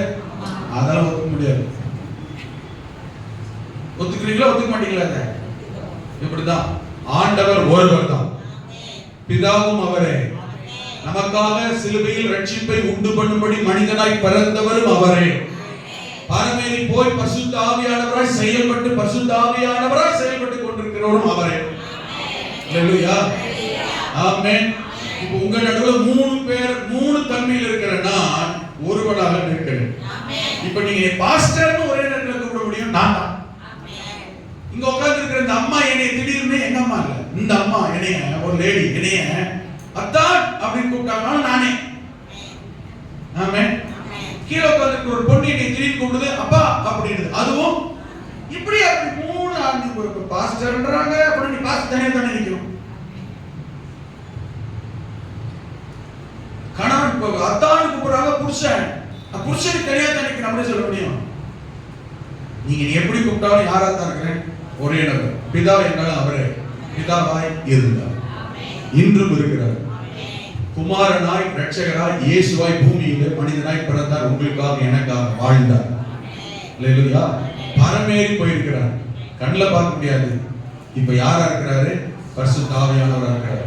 அப்ப இவரை ஆமென் ஆமென் உம்மை அத்தான்னு கூப்பிடத்தான் ஆசை. ஆமென். அத்தான்னு கூப்பிடுவேன். ஆமென். மாட்டானா சொல்றேன், கூப்பிடு. அல்லேலூயா. பாஸ்டர்னு கூப்பிடத்தான் கூப்பிடுங்க. வேணான்னு சொல்றேன். இப்ப நீங்க பாஸ்டர் கூட வேற என்ன சொல்ல போறேன், பாஸ்டர் கூப்பிடுங்க. உன்னை அப்பான்னு கூப்பிடத்தான் கூப்பிடணும். நான் சொல்லுங்க, புரிஞ்சுதா? அது எப்படியா ஒருத்தரே போய் இத்தனை பேரை கூப்பிட முடியும்? அப்படிதான். என்ன விளக்குதா? இதுதான் ஆண்டவர். இப்ப நம்ம அவரை பார்த்து சொல்லலாம், ஆண்டவரே, தகப்பனே, பிதாவே என்றாலும் அவரே, இயேசுவே, இரட்சகரே, குமாரனாகிய ஆண்டவரே என்றாலும் அவரே. ஆமென். பரிசுத்த ஆவியானவரே என்று கூப்பிட்டாலும் அவரே. எங்க 3 பேரை காட்டுங்க, வாங்க பரலோகத்துக்கு போலாம். அங்க போனா என்ன செய்யலாம்? பிதான்னா பிதாவை தன்னை காண்பிப்பார். ஆமென். இரட்சகரே இயேசுவை பார்க்க விரும்புகிறேன் என்றாலும் அவரை பார்க்க முடியும். பரிசுத்த ஆவியானவரை பார்க்க விரும்பினாலும் பார்க்கலாம். ஆமென். சொல்லுங்க பார்க்கலாம். இல்ல 3இல் ஒன்றாய் ஜொலிப்பவர். 3 பேர்ல யாருங்க பெருசு? நீங்க சொல்லுங்க பார்க்கலாம். பாஸ்டர் பெருசா, கணவன் பெருசா, தகப்பன் பெருசா? அவங்க சண்டைக்கு வர மாட்டாங்களா? ஆமென். இல்ல கவனிங்க, ஆண்டவர் நினைவு நீங்க சொல்லிடலாம். ஆனா ஆண்டவருக்கு பிதாவாகிய தேவன், குமாரனாகிய தேவன், பரிசுத்த ஆவியானவராகிய தேவன், 3 பேரும் தேவனே. ஆமென். 3 பேருக்கும் equal power, equal rights, equal authority. இதுல ஒருத்தருக்கு ஒருத்தர் குறைஞ்ச, ஏன்னா அவரே தானே இவரு. ஆமென். இவரே தானே அவரு. ஆமென். அதனால நாம் ஆராதிக்கிற தேவன் திரியேகத்துவம் உள்ளவர். தெளிவா புரிஞ்சுக்கணும். ட்ரையோன், ட்ரினிட்டி அப்படின்னு சொல்லுவாங்க, தப்பு இல்ல. அதை விட ஏக சிறந்த பொருத்தமான வார்த்தை திரியேகத்துவம் உள்ளவர், ட்ரையோன் காட் நாம் ஆராதிக்கிறவர். இப்போ ஆமென். இயேசுவேன்னு நம்ம ஆராதிக்கலாம், பிதாவேன்னு கூப்பிடலாம், தப்பு இல்ல. இப்ப நமக்குள் நம்மோடு இருக்கிறவர் பரிசுத்த ஆவியானவர். ரட்சிக்கப்பட்ட ஒவ்வொருவரும், ஆண்டவர் இயேசு கிறிஸ்துவை ஆராதிக்கிற ஒவ்வொருவரும் இந்த பரிசுத்த ஆவியானவரையும் அபிஷேகத்தையும் பெற்றுக்கொள்ள வேண்டும். 10 நிமிஷத்துல ஆமென் ஒரு 5 வசனங்களை சொல்லிட்டு ஜெபிக்க போகிறோம். முக்கியமான காரியத்துக்கு நாம் ஜெபிக்க போறோம். முக்கியமான சூழ்நிலைக்கு நாம் வர போகிறோம். அல்லேலூயா. ஆமென். பரிசுத்த ஆவியானவர் அவசியமா, தேவையா, முக்கியமா? இதுக்கான பதிலை காண போகிறோம். 2 காரியம். பரிசுத்த ஆவியானவர் தேவையா, அவசியமா, முக்கியமா? ஆமென். அடுத்தது இரண்டாவது என்ன பார்க்க போறோம்னா, பரிசுத்த ஆவியானவர் ஏன் முக்கியம் அப்படின்னு பார்க்க போறோம். பரிசுத்தர் முக்கியமா, தேவையா? 2 வசனம் புரிஞ்சுக்கங்களேன். ரோமர் 8ஆம் அதிகாரம் 14ஆம் வசனம். நல்லா கவனிங்க, டக்குனு வாசிக்க பார்க்கலாம். ரோமர் 8:14 வாசிக்க பார்க்கலாம். இன்னும் எழுதுறீங்க? பெந்தெகோஸ்தே சபையில எவர்கள் தேவனுடைய ஆவியினாலே நடத்தப்படுகிறார்களோ, மிக முக்கியமான வார்த்தை, நல்ல நிதானமாக கவனிக்கணும். எவர்கள் தேவனுடைய ஆவியினாலே நடத்தப்படுகிறார்களோ அவர்கள் தேவனுடைய புத்திரராய் இருக்கிறார்கள். என்ன புரியுது உங்களுக்கு? எவர்கள் தேவனுடைய ஆவியினாலே. பரிசுத்த ஆவியானவருக்கு வேதத்தில் பல வித பெயர்கள். ஒன்று பரிசுத்த ஆவியானவர், கர்த்தருடைய ஆவியானவர், கிறிஸ்துவின் ஆவியானவர், தேவனுடைய ஆவியானவர், உயிர்ப்பிக்கும் ஆவியானவர், பெந்தேகோஸ்தே ஆவியானவர், தேற்றரவாளன், சத்திய ஆவியானவர், உணர்த்துகிறவர், போதித்து நடத்துகிறவர், கண்டிக்கிறவர். ஆமென். இப்படி பரிசுத்த ஆவியானவருக்கு பல விதங்களில் பல பெயர்கள் கொடுக்கப்பட்டிருக்கிறது. இங்கே பரிசுத்த ஆவியானவருக்கு சொல்லப்பட்டிருக்கிற பெயர் என்ன? தேவனுடைய ஆவியானவர். அல்லேலூயா. எவர்கள் தேவனுடைய ஆவியினாலே நடத்தப்படுகிறார்களோ அவர்கள் தேவனுடைய புத்திரராய் இருக்கிறார்கள். கொஞ்சம் இன்னும் கொஞ்சம் அந்த வசனத்தை கொஞ்சம் கூடுதலா விளக்கம் பார்க்கலாமா? எவர்கள் தேவனுடைய ஆவியினால் நடத்தப்படுகிறார்களோ அவர்கள் தான் தேவனுடைய புத்திரராய் இருக்க முடியும். ஹலோ, புரிஞ்சுச்சா? அப்ப யாரெல்லாம் தேவனுடைய ஆவியானவர் என்று சொல்லுகிற பரிசுத்த ஆவியானவரால் நடத்தப்படுகிறார்களோ அவர்கள் தான் தேவனுடைய பிள்ளைகளாக, தேவனுக்கு புத்திரராக, புத்திரிகளாக இருக்க முடியும். அப்படி என்றால் நான் தேவனுடைய பிள்ளை என்றால், தேவனுடைய பிள்ளையாய் இருக்க விரும்புகிறேன் என்றால், தேவனுக்கு மகனாய் தேவனுடைய மகளாய் இருக்க விரும்புகிறேன் என்றால், இருக்கிறேன் என்றால் நான் தேவனுடைய ஆவியானவரால், பரிசுத்த ஆவியானவரால் நடத்தப்பட வேண்டும். அல்லேலூயா. அப்படி என்றால் இந்த வசனத்தின்படி யாரெல்லாம் தேவனுடைய ஆவியினால் நடத்தப்பட்டு கொண்டிருக்கிறார்களோ, பரிசுத்த ஆவியானவரால் நடத்தப்படுகிறார்களோ அவர்கள் எல்லாருமே தேவனுடைய பிள்ளைகள் தான். தேவனுக்கு மகனும் மகளுமாய் இருக்கிறோம். அப்படி என்றால் இங்கே இருக்கிற எத்தனை பேர் தேவனுடைய ஆவியினால் நடத்தப்படுகிறீர்கள், நடத்தப்பட விரும்புகிறீர்கள்? கரங்களை உயர்த்தி அல்லேலூயா, ஆமென். அப்படி என்றால் நீங்கள் தேவனுடைய பிள்ளைகளாய், புத்திரராய், புத்திரிகளாய் இருக்கிறீர்கள். ஆமென். இப்படி கேட்பாங்களாமா? அப்படி என்றால் யாரெல்லாம் தேவனுடைய ஆவியினால் நடத்தப்படவில்லையோ, தேவனுடைய ஆவியை பெறவில்லையோ, பரிசுத்த ஆவியானவரால் நடத்த முடியவில்லையோ, ஆமென், பரிசுத்த ஆவியானவரால் நடத்தப்படாமல் இருக்கிறார்களோ அவர்கள் இன்னும் யாராக மாறவில்லை என்று அர்த்தம். தேவனுடைய புத்திரராக, பிள்ளைகளாக இன்னும் ஆமென் அதிகாரம் பெறவில்லை என்று அர்த்தம். அப்படி என்றால் நீங்களும் நானும் தேவனுடைய பிள்ளைகள் தான் என்பதற்கு அடையாளமே பரிசுத்த ஆவியானவர், பரிசுத்த ஆவியானுடைய தொடுதல், பரிசுத்த ஆவியானுடைய அபிஷேகம். இதுதான் நீங்களும் நானும் தேவனுடைய பிள்ளைகளாய் இருக்கிறோம் என்கிறதற்கு அடையாளம் என்று ஆமென் இங்க ரோமர்ல பவுல் சொல்லுகிறார். யோவான் நிருபத்தை வாசிப்பீர்களானால் யோவான் நிருபத்திலேயும் யோவானும் எழுதுகிறார். கரங்களை சொல்லுங்க பார்க்கலாம். அல்லேலூயா. இரண்டாவது வசனத்தை வாசி பாருங்க. அதே ரோமர் 8ஆம் அதிகாரத்துல 9ஆம் வசனம். 9ஆம் வசனம் வாசி பாருங்க. 9ஆம் வசனம் டக்கு டக்கு வாசி பார்க்கலாம். 9ஆம் வசனம். தேவனுடைய ஆவி உங்களில் வாசமாய் இருந்தால், 8:9, தேவனுடைய ஆவி உங்களில் வாசமாய் இருந்தால், கரங்களை உயர்த்தி எத்தனை பேருக்குள்ள தேவனுடைய ஆவியானவர் இருக்கிறார்? அல்லேலூயா, அல்லேலூயா. இப்ப சொல்லுங்க, தேவனுடைய ஆவி உங்களில் வாசமாய் இருந்தால், இருக்கிறாரா? இருந்தால் நீங்கள் மாம்சத்துக்கு உட்பட்டவர்களாய் இராமல் ஆவிக்குட்பட்டவர்களாய், பரிசுத்த ஆவியானவருக்கு உட்பட்டவர்களாய் இருப்பீர்கள். அடுத்த வாசத்தை வாசிங்களேன். என்ன ஆவி? முதல்ல தான் சொன்னேன், பரிசுத்த ஆவியானவருக்கு என்னெல்லாம் பேர் இருக்கிறது? ஆமென். அந்த பேர்ல ஒரு பேர் வந்துருச்சா? என்னன்னு? கிறிஸ்துவின் ஆவி இல்லாதவன். அப்ப என்ன அர்த்தம்?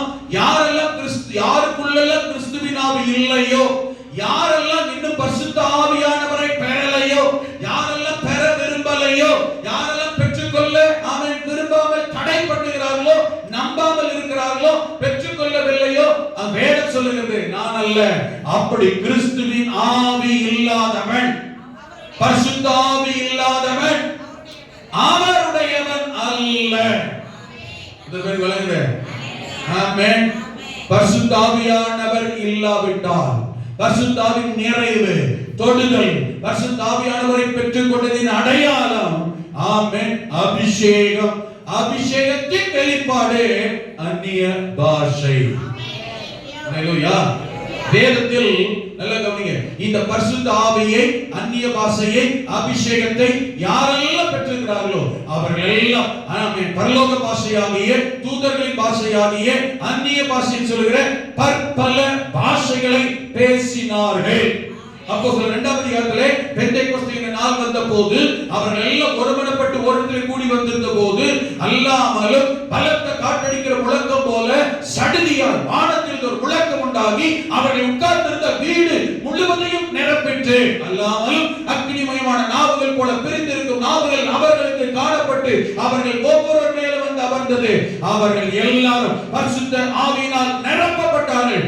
ஆவியானவர் தங்களுக்கு தந்தரின வரத்தின்படியே ஆமென் வெவ்வேறு பாஷைகளில் பேசத் தொடங்கினார்கள். 17 விதமான பாஷைகளை பேசினார்கள். அப்ப பரிசுத்தாவின் வந்தார்கள் அடையாளமே என்ன? அபிஷேகம் நிரப்புறதுக்கு அடையாளமே என்ன? எங்கே இருந்தாலும் சரி பரிசுத்தாவினால் நிரப்பப்பட்டதின் அடையாளமே அந்நிய பாஷை. ஹalleluya.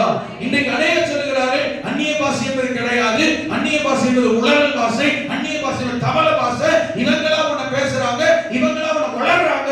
உண்மையிலே இந்த பாஷை உலக பாஷை தான், பரியாச உதடு அப்படி ஏசாயாவுக்கு தெரிஞ்ச சொல்றான். முதல்ல பேசும்போது யாரா பேசுறானா கிண்டலா இருக்கு, கேலியா இருக்கு, சிரிப்பு ஒரு பரியாசம் தான் தோணும். வேற பரியாசம் தான். நான் எவனோக்கு கிண்டல் பண்றேன் கேலி பண்றதுக்காக நாம ஆமென் அந்நிய பாஷையை நிறுத்த அவசியம் இல்லை. அந்நிய பாஷை என்பது அந்நியர்களுடைய பாஷை. யாரோ ஒருவர் பேசுகிறார்கள். நாம பேசுகிற பாஷை உலக நாட்டில் ஏதோ ஒரு மூலையில எங்கே யாரோ ஒருத்தர் பேசுகிறார்கள். நம்ம பேசுகிற பாஷைக்கு அர்த்தம் இருக்கிறது. அதனாலதான் தேவன் கேட்கிறார். அது அந்நிய பாஷை. இன்னொரு புரியுற அவசியம் இல்லை. கேட்கிற ஆண்டவர் புரிஞ்சா போதும். ஹலோ எத்தனை பேருக்கு விளங்குது? ஆமென். அந்நிய பாஷை ஒவ்வொரு நாட்டுக்காரர் பாஷை ஒவ்வொரு மாதிரி இருக்கும். நீங்க தமிழ்நாட்டுக்காரர் தமிழ்ல பேசுறத எங்கேயோ ஒரு நாட்டுல தீவுல இருக்கிற கேட்டானே சிரிப்பான் நம்ம பாஷை கேட்டு. ஏன்னா அவனுக்கு புரியாது, நம்ம வளர்றது போல இருக்கும். அதே தீவுல ஏதோ ஒரு கண்டத்துல வேற நாட்டுல எங்கேயோ ஒருத்தர் ஏதோ ஒரு பாஷை பேசுறான்னு வச்சுக்கோங்களேன், அதை நம்ம கேட்போம் நினைச்சு நாங்க நம்மகிட்ட பேசுறோம் வச்சுக்கோங்களேன், நமக்கு ஏன்னா விளங்குமா? வேற விளங்குமா? நமக்கு என்னதுன்னா சிரிப்பதான் செய்யும். ஆனா அவனுக்கு அர்த்தம் இருக்கு இல்லையா? அப்ப ஏதோ ஒரு இடத்துல ஏதோ ஒரு பாஷை என்ன செய்யறோம்? ஆண்டவர் நம்மை தொட்டதின் அடையாளம் வெளிப்பாடுதான் இந்த பாஷை. அப்போஸ்தலர் 2ல பேசினாங்களா, நிறைய இருக்கு, சொல்ல டைம் இல்ல. ஆமென். அப்போஸ்தலர் 10ஆம் அதிகாரத்துல கொர்நேலியுன்ற ஒரு ஒரு ஒரு ஒரு தேவனுடைய மனுஷன், ஒரு பிரஜாதியான். நல்ல கவனிங்க. அவன் வீட்டுல தன்னுடைய ஜனங்களை எல்லாம் கூட்டி வச்சு ஜெபம் பண்றான். நல்ல கவனிங்க. கூட்டி வச்சு ஜெபம் பண்ணும்போது பேதுரு வர சொல்லிட்டு பரிசுத்த தேவதூதர் போய் சொல்லுகிறான். யார் சொன்னது? தேவதூதர் பேதுருவை கூப்பிட்டு சொல்றான். பேதுருவை கூப்பிட்ட போது பேதுரு வந்து பேசிட்டு இருக்கிறார். அப்போஸ்தலர் 10ஆம் அதிகாரம் அங்க 45ஆம் வசனத்தை வாசினா, அப்போஸ்தலர் 10:45 அங்கே உட்கார்ந்து வசனங்களை கேட்டு வார்த்தையை கேட்டுக் கொண்டிருந்த எல்லார் மேலையும் பரிசுத்த ஆவியானவர் இறங்கினார். 45ஆம் வசனம் அவர்கள் பல பாஷைகளை பேசுகிறதையும் புகழுகிறதையும் அங்கே இருந்தவர்கள் எல்லாம் கண்டார்கள், கேட்டார்கள். ஆமென் சொல்லுங்க பார்க்கலாம். ஆமென். அதே அப்போஸ்தலர் 19ஆம் அதிகாரத்துல எபேசுவுக்கு பவுல் போறாரு. போகும்போது அந்த அங்கிருந்த ஜனங்கள் நல்ல கவனிங்க ஞானஸ்நானம் பெற்றிருந்தார்கள், பரிசுத்த அபிஷேகத்தை பெறவில்லை. அப்போஸ்தலர் 19. ஆமென். அவர்கள் பரிசுத்த அபிஷேகத்தை பெறவில்லை. பெறாததை பவுல் கண்டபோது ஆச்சரியப்பட்டு அவரை பார்த்து கேட்கிறான். 1 முதல் 6 வசனங்களை புரிந்து கொள்ளுங்கள். வீடுகளில் போய் வாசித்து பாருங்கள். இவர்கள் ஞானஸ்நானத்தை பெற்றிருந்தார்கள், ஆனால் என்ன பெறல? பரிசுத்த ஆவி பெறல. உடனே பவுல் கேட்கிறார், நீங்கள் விசுவாசிகள் ஆன போது 2ஆம் வசனத்துல பரிசுத்த ஆவியை பெற்றீர்களா? அப்ப விசுவாசிகள் ஆன போது என்றால் ரட்சிக்கப்பட்டால் ஞானஸ்நானம் பெற்றால் என்ன வேணும்? பரிசுத்த அபிஷேகத்தை. விசுவாசினாலே ரட்சிக்கப்பட்ட சொன்னாலே என்ன பெறணும்? பரிசுத்த அபிஷேகத்தை பெற வேண்டும். இவர் கேட்கிறாரு. எபேசு பட்டண சபை மக்களை பார்த்து ஒரு 12 பேர் அந்த சபையில அன்னைக்கு கேட்கிறாரு, நீங்கள் விசுவாசிகளான போது, ரட்சிக்கப்பட்ட போது, ஞானஸ்நானம் பெற்ற போது பரிசுத்த ஆவியை பெற்றீர்களா? இதே கேள்விதான் உங்களுக்கும். எத்தனை பேர் ரட்சிக்கப்பட்டன்னு சொல்லுங்க, பரிசுத்த ஆவி பெற்றிருக்கிறீர்கள்? அதற்காக கர்த்தருக்கு ஸ்தோத்திரம். இன்னும் பெறவில்லை என்றால் என்ன நடக்கும் பாருங்க. இப்போ பெற்றீர்களா? அதற்காக சொன்னார்கள் பரிசுத்த ஆவி உண்டு என்பதையே நாம கேள்விப்படலையே. ஆச்சரியம் உனக்கு. பரிசுத்த ஆவியையே நீங்கள் கேள்விப்படலன்னா ஞானஸ்நானம் எடுத்துன்னு சொன்னீங்களா இல்லையா? அப்படின்னா எந்த நாமத்தில் ஞானஸ்நானம் எடுத்தீர்கள்? என்ன அர்த்தம் தெரியுமா இதுக்கு? என்ன அர்த்தம்? ஞானஸ்நானம் என்றாலே இயேசு கிறிஸ்து மத்திய 28:18 சொன்ன வசனத்தின்படி பிதா குமாரன் பரிசுத்த ஆவியானுடைய நாமத்தினால் தான் ஞானஸ்நானம் பெற வேண்டும் என்று இயேசுவே சொல்லிட்டு போயிருக்கிறார். அப்படி என்றால் நீங்கள் பரிசுத்த ஆவியை குறித்தே கேள்விப்படல, ஆனா ஞானஸ்நானம் மட்டும் எடுத்துன்னு சொல்றீங்களே, எந்த நாமத்தில் ஞானஸ்நானம் எடுத்தீங்க பரிசுத்த ஆவி இல்லாம கேட்கிறார். இங்கதான் இருக்கீங்களா? அப்ப ஞானஸ்நானம் என்றாலே எந்த நாமத்துல எடுக்கணும்? Only Jesus. பிதாவின் நாமம் கொடிக்கடியில போறது, செடிக்கடியில போறதெல்லாம் கிடையாது, தண்ணி தெளிக்கிறதெல்லாம் கிடையாது. ஹலோ, வேத வசன ஆதாரத்தின்படி சத்தியத்தின்படி ஞானஸ்நானம் என்றாலே பிதா குமாரன் பரிசுத்த ஆவியானவருடைய நாமத்தில் தான் சொல்லிதான் ஞானஸ்நானம் எடுக்கணும். அப்படி எடுத்தவங்க கிட்ட தான் ஞானஸ்நானம், அப்படிதான் ஞானஸ்நானம் கொடுக்கணும். அப்படி எடுத்தவங்க கிட்ட தான் ஞானஸ்நானம் எடுக்கணும். அதுதான் வேதம் வசனம் சத்தியம் ஆண்டவர் அங்கீகரிப்பார். இப்ப இவங்க அப்படி ஞானஸ்நானம் எடுக்கல, குத்து மதிப்பா யோவான் கொடுத்தானே, நாங்களே போய் தண்ணியை முக்கிட்டு வந்துட்டோம், அவன் பாவம் பண்ணிக்கிட்டா எடுத்துட்டு வந்துட்டாங்க. அப்பதான் பவுல் சொல்றார், அவன் பாவம் மன்னிப்பு கொடுத்தான், ஆனா ஞானஸ்நானம் என்றாலே பிதா குமாரன் பரிசுத்த ஆவியுடைய நாமத்தினால் தான் ஞானஸ்நானம் கொடுக்க வேண்டும் என்று சொல்லி அவர்களுக்கு கர்த்தராகிய இயேசு கிறிஸ்து நாமத்தாலே ஞானஸ்நானம். பாஸ்டர், இங்கேயே பிதா குமாரன் பரிசுத்த ஆவி சொல்லலையே, கர்த்தராகிய இயேசு நாமத்தினால் தான் ஞானஸ்நானம் சொல்லப்பட்டிருக்கிறது. ஹலோ, ஒவ்வொரு அப்போஸ்தலனும் சீஷனும் அன்றைக்கு ஜனங்களுக்கு ஞானஸ்நானம் கொடுக்கும்போது முன்னதான் சொன்னேன், முதல் நூற்றாண்டிலே இயேசு நான் தான் பிதான்னு சொன்னதுக்கே அவரை கொலை பண்ணிட்டாங்க. இயேசு எது கொலை பண்ணாங்க? சிலுவையில் அறைஞ்சாங்க. என்ன தப்பு பண்ணாரு? பிதாவும் நானும் ஒன்றா இருக்கிறோம், என்னை கண்டவன் பிதாவை கண்டான். பாருங்க, தேவாலயத்தை இடி 3 நாள் கட்டுவேன், எழுப்பி தன்னுடைய உயிர் தெழுதலை குறித்து சொன்னார். இது அவனுக்கு புரிஞ்சிக்காம உடனே அவர் இயேசு சிலுவையில் பிதாவுக்கு தன்னை சமமாக்கினான் என்று தான் அவர்களை குற்றச்சாட்டு, வேற ஒண்ணும் சொல்லல. அப்போ அப்படி சொன்னவர் தான் இவன் என்ன செய்யறாங்க? ஆராதிக்கிறாங்க, ஏற்றுக்கொண்டாங்க. அப்ப முதல் நூற்றாண்டுல இயேசு சொன்னாலே இயேசுவே சிலுவையில் அறைஞ்சாங்க. அப்போ அவர் தேவதூஷணம் சொன்னார் என்று, தேவதூஷணம் சொன்ன ஒருவரை ஆண்டவர் கடவுள் ரட்சகர் என்றால் இவன் இந்த சமுதாயம் விடுமா?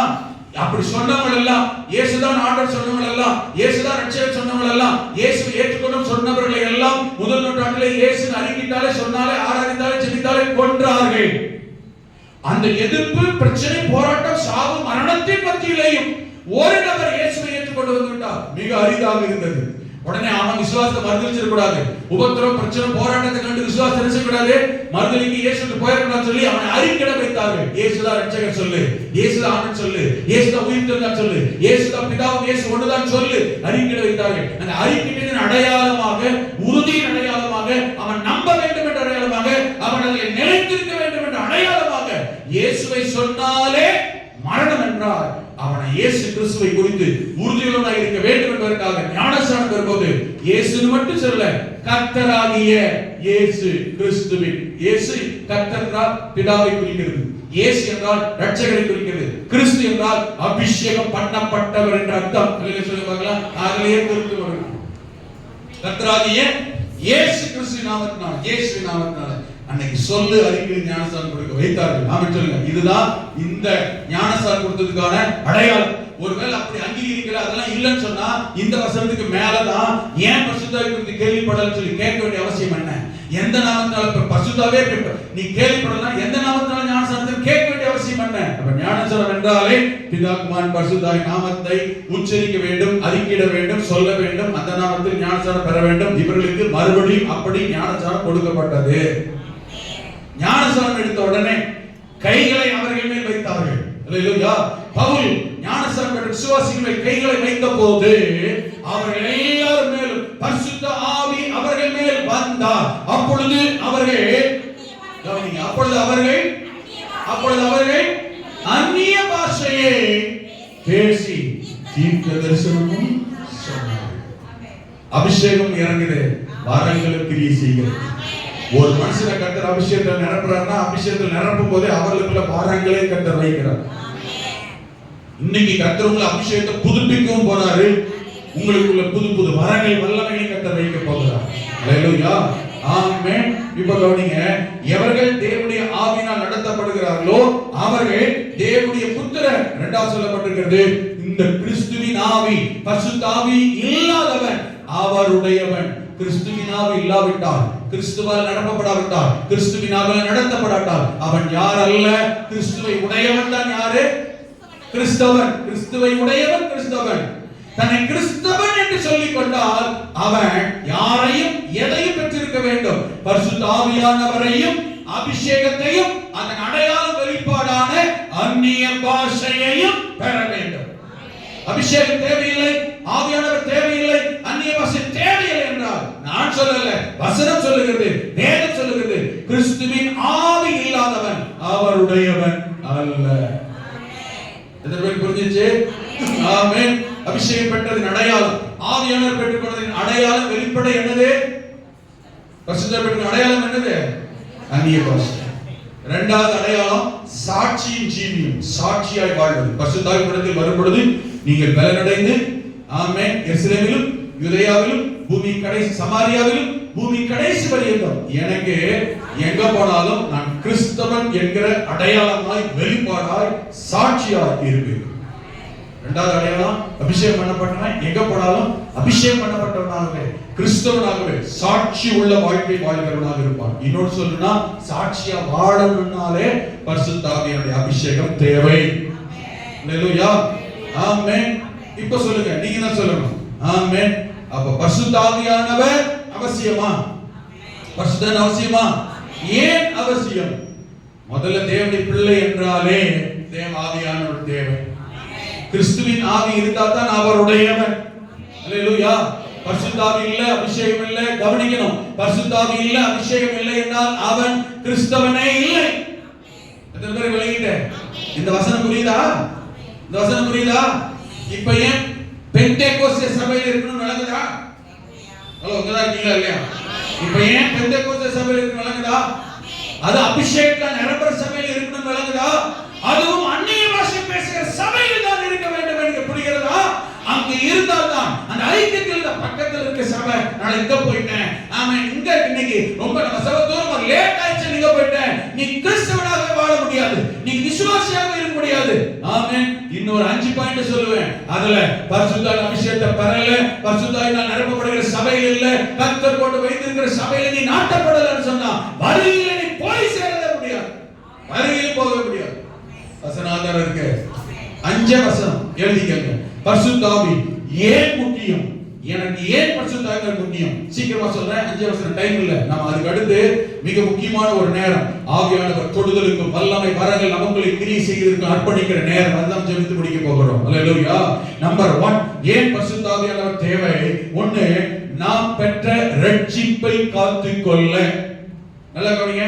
நாம் ரட்சிக்கப்படுவதற்கு இயேசு கிறிஸ்து கல்வாரியிலே அடிக்கப்பட்டு ரத்தம் சிந்தி மரித்து அடக்கம் பண்ணப்பட்டு 3ஆவது உயிரோடு எழுந்தார்.